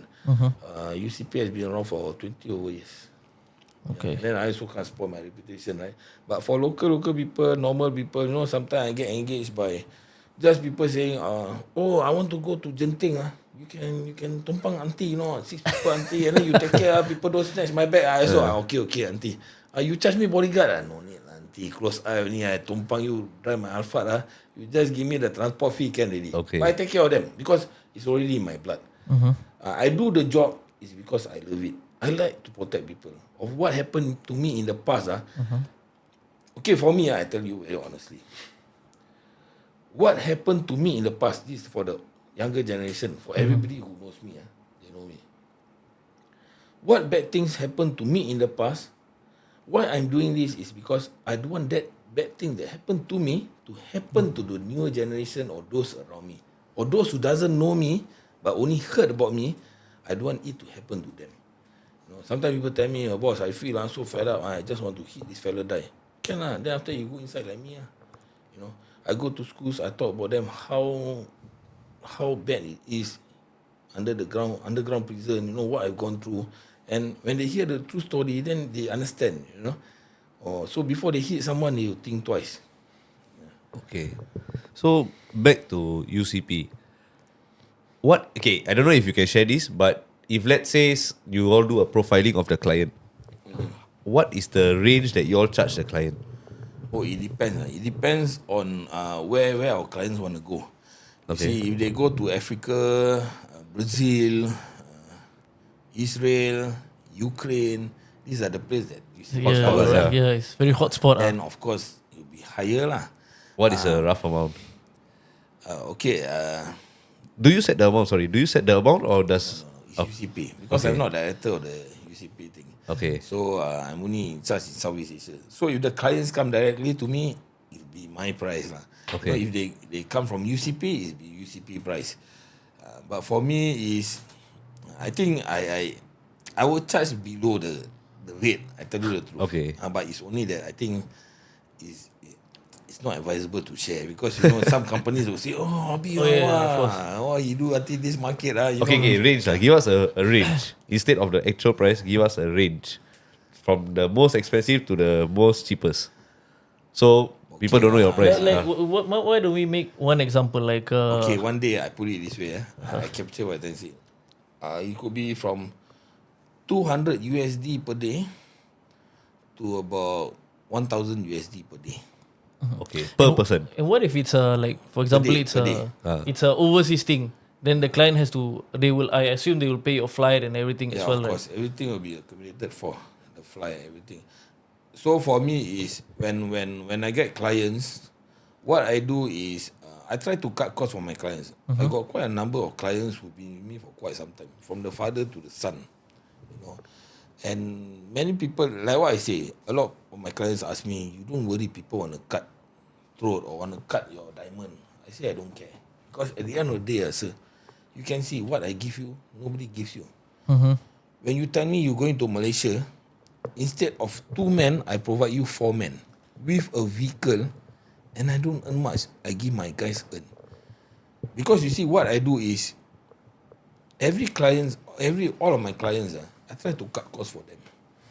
Rather than you charter for me, I ever said private jet. So instead of you chartering me a private jet, I just take a normal flight. Then you say, why? I'm sharing experience. I said, because I'm working, I'm not going for holiday. Right? So why must you be in Bali and you charter me a private jet? I just take a normal flight, sir.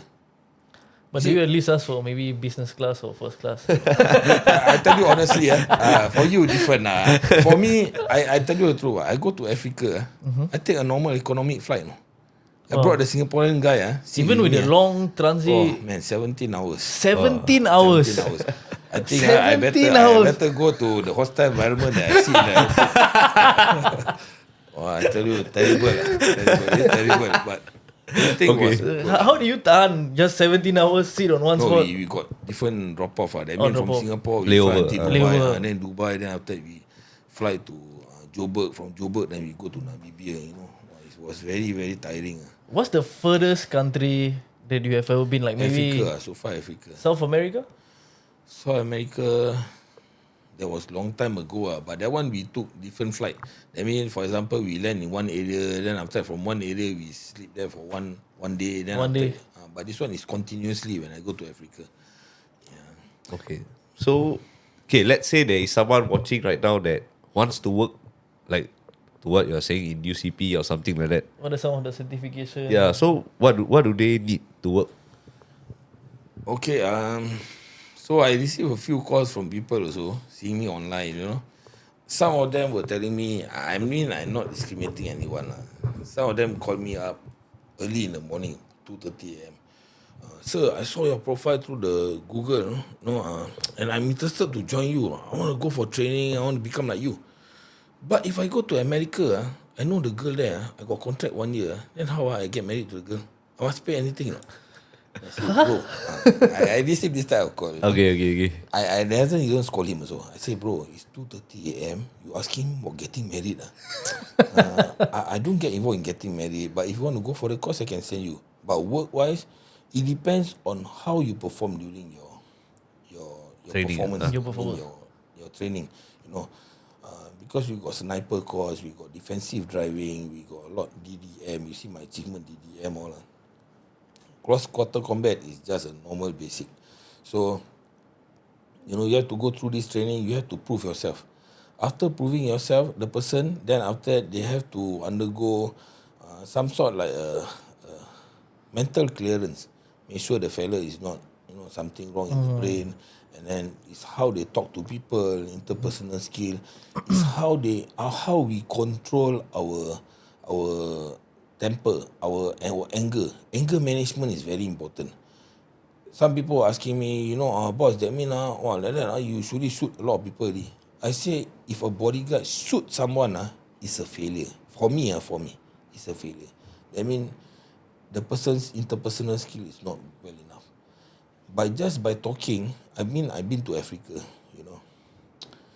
I share this experience, you know. The client, I mean, 5 of us. I got one African guy with me, very good, close to me. We went into the restaurant, a high class restaurant, and I saw a beggar was sitting on the streets. He was asking for money. He got no legs. 2 times we went there. 2 times I saw him. 2 times I put money for him. The second day I bring a blanket. I cover him up with the blanket. On the third day when we went there, he stand up with the crutches. 2 guys came to him, called him boss. He Okay. told me, sir, there'll be a fight here between 2 rival gang and we are involved. Please go out from here. You understand what I'm trying to Yeah, say? yeah, Yes. correct. See, so it doesn't mean that person is what we see him as he is, you know. He Okay. could be undercover sitting down there. But out of the good things that I give him, He tell you. you know, he tell me. And he saved us. After we went out from there, there's really a fight broke out. And in Africa, the police also, I mean, you Yeah. Yeah, I mean, yeah, we know. I mean, you see, I travel a lot. I've been to hostile environment. Sometimes people, they don't want to become violent. It's African people. I meet with Nigerian people. I meet Africans people. I meet people in countries that you hear like Brazil, very dangerous. To be honest with you, everyone, with you guys as well, usually people who live in this type of hostile environment dangerous, they could be nicer than people who live in a Over high here, class yeah. area. Because why? They have to steal to survive, no? Because of corruption. And I'm thankful that Singapore is not like certain countries. You know, corruption is very low, crime is very low here. I mean, it's expensive, nobody can deny. But at least in Singapore, we don't need to steal to survive. Correct. Yeah. I mean, you don't Safety, need to worry. the safety. Your wife, our kids, you know, roam around, so you don't need to think like, oh, God, our kids want to get kidnapped, you know. So in Africa, when the second time I was there, we were in a car, you know, just a single slice of bread you put in the car. Someone will just come, break your window, they will stab you first, they will take the bread and run away. I tell Just some for bread, people, they don't believe. Why they must do that? So I told them, you imagine if you got a kid at home, you got a father, and your kid is starving to death at home. What will you do? Will you steal the bread to give your kid to Of course, survive? of Or course. you let your kid die? And you saw that person holding the bread was me with tattoos. You think you will let me hit you or you will stab me first? So that is survival. Yeah, yeah. You see?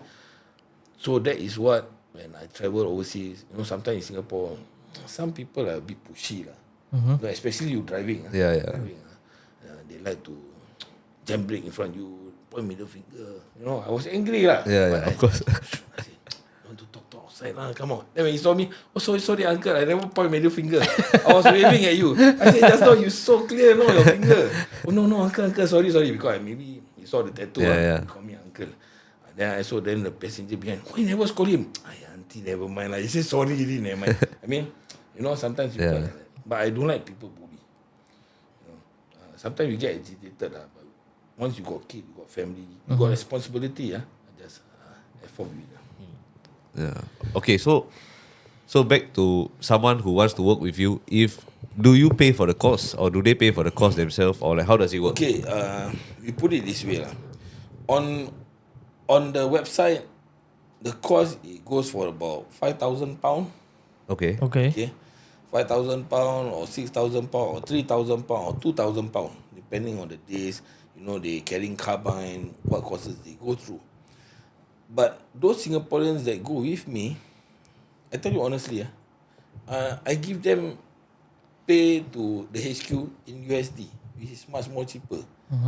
And they were shocked. They asked me, boss, that means you never earn? I said, I don't earn. I just want everybody to excel. You see? UCP, we are an academy, aside from operations, we are an academy that we want to put in true security in a person. You know, through our experience. Because some instructors are training people, but they got no experience. They don't go to hostile environment. But for us, we go to hostile environment And we teach people from what we've gone through. You see, we also put internship. Two of my guys go under internship. I mean, they pay monthly, but we will assign them a job. Then from there, it will deduct. We don't deduct immediately the whole amount. Of course. I mean, 1 month maybe they get 5,000 USD. Then 1 month we deduct maybe 200 USD.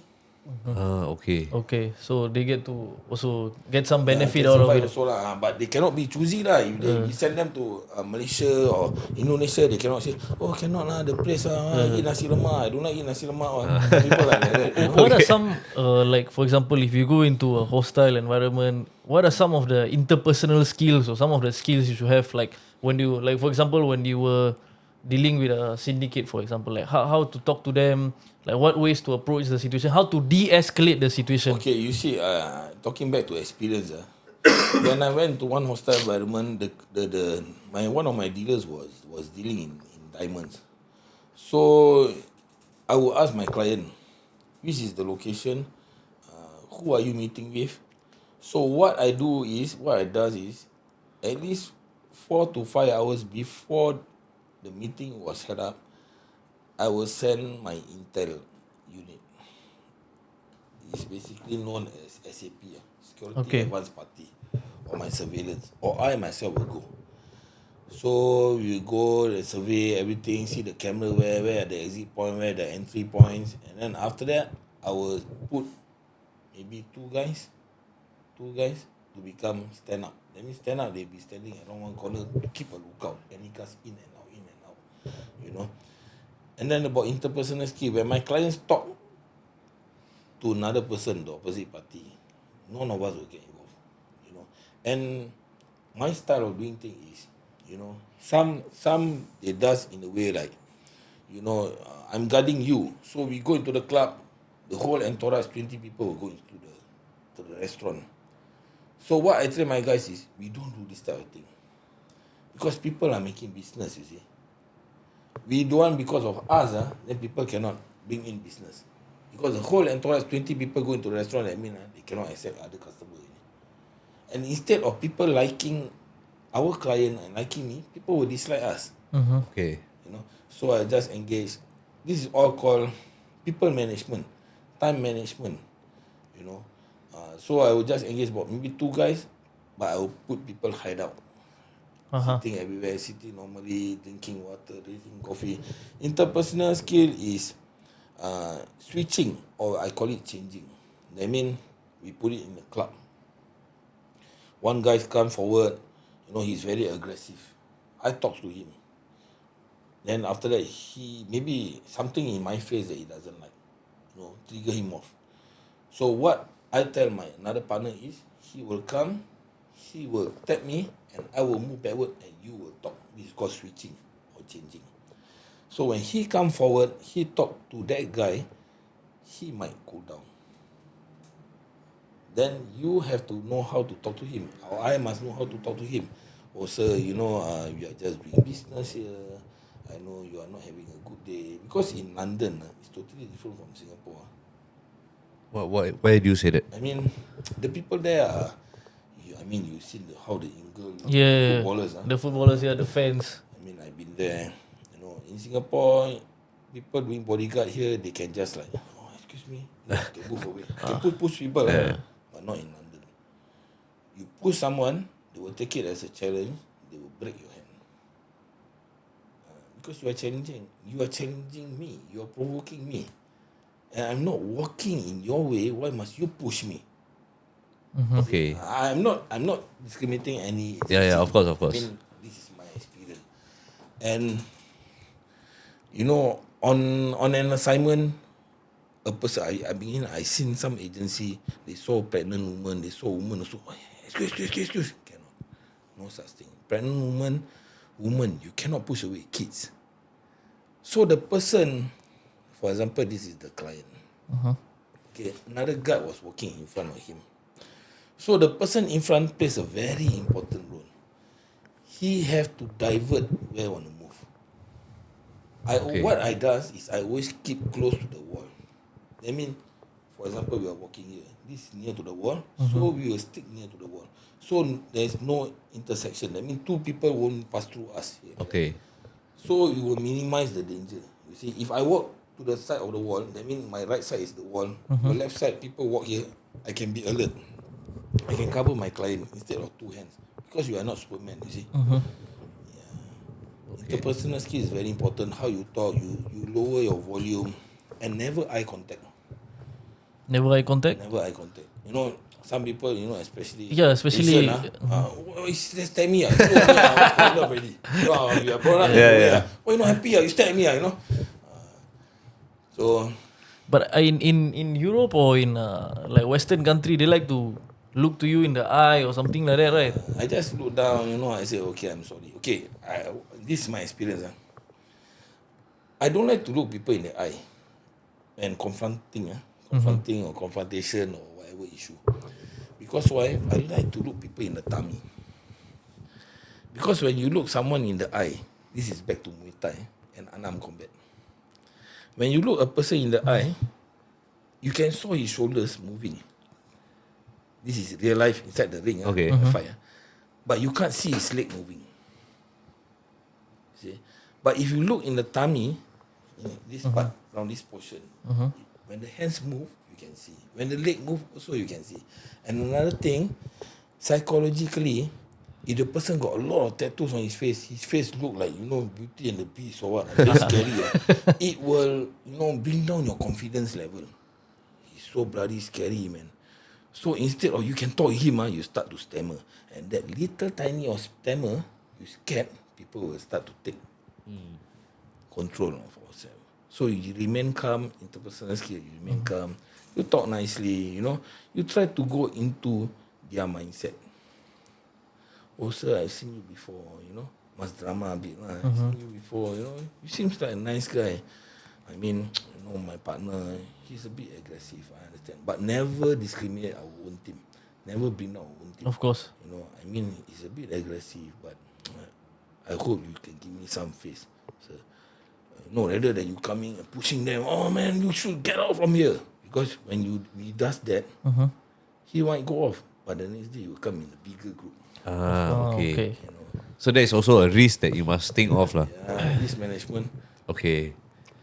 Can. So I'm going to ask you a question about whatever we have talked about.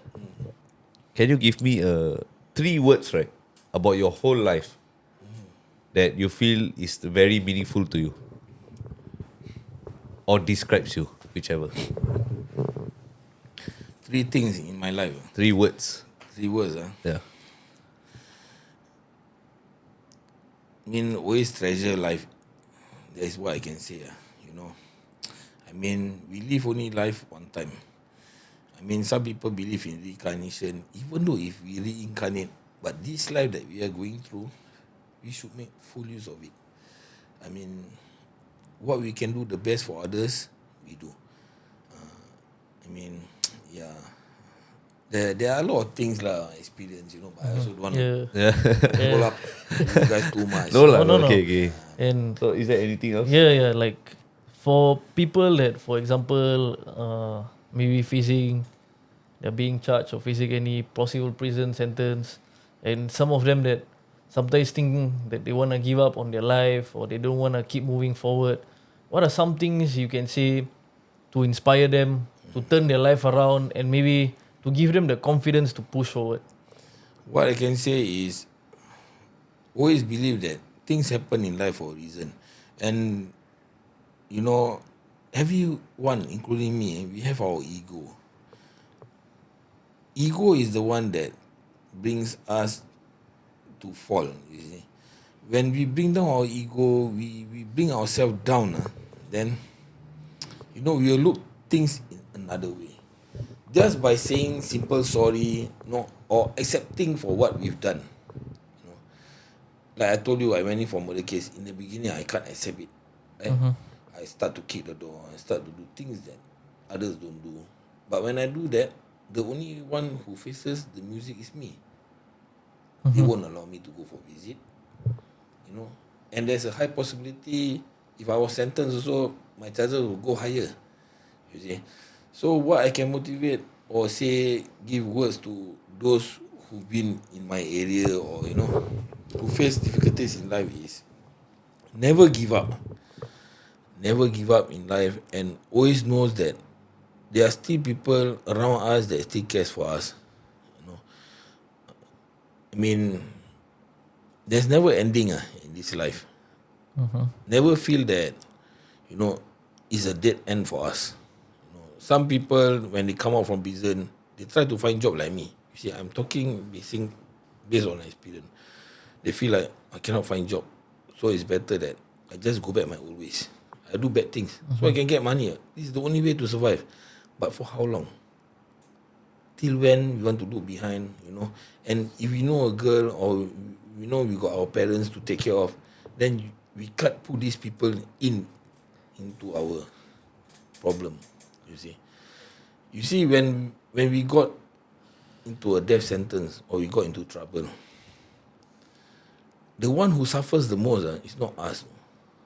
It's a family. It's The our one family. who loves us the most. My grandma. I mean, I'm not talking based on books, but I'm talking based on what I've gone through. My grandma, she fainted. Then for 10 years, I took care of my father. Recently, on April, he passed away, and I didn't get to see him. I didn't get to see him. He passed away in the hospital. Yeah. So life is temporary. We won't know what's gonna happen to us. Maybe after I interview you guys, something happened to me, then it's just the end of it. But what we can do for others, we just do. Okay. So to all our viewers out there, never fucking give up. Take Avi's words, never give up. Okay, so before we end, I got one last question. Where do you see yourself in 10 years? Oh wow. Maybe an old man. Is there anything you want to achieve? I think just be appreciative in our life. What we have is good enough, because greed will bring us to nowhere. Of course. I mean, I just want to be somebody that can motivate others to do good things and just be ourselves and then care for others. Okay. One last thing. What are some tips you can give to anyone who wants to pursue any business? Like any business tips you have? Connection, low profile. Connection is very important. Low profile and humbleness is very important in every aspect of business. For what I've gone through, I remain humble. Even though people come to me, oh, you are the director in Southeast Asia, I still say, oh, I'm still the same like everyone.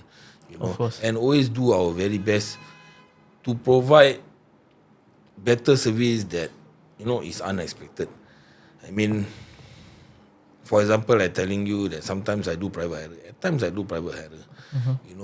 My car is under premium, but I open to the public. Normal people also I take. But, through those normal people that we get to know more people, they will succeed better than what we expected. So, once again, thank you, Thank you. Avi, Thank so much for sharing all your experiences. I am really, honestly, very humbled. Me and Ato were really humbled to have you here, and we are also really grateful, especially our viewers. I hope your words can serve as inspiration and encouragement to all of them. And see you on the next episode of Light Table Talk. Thank you Take so care. much, guys.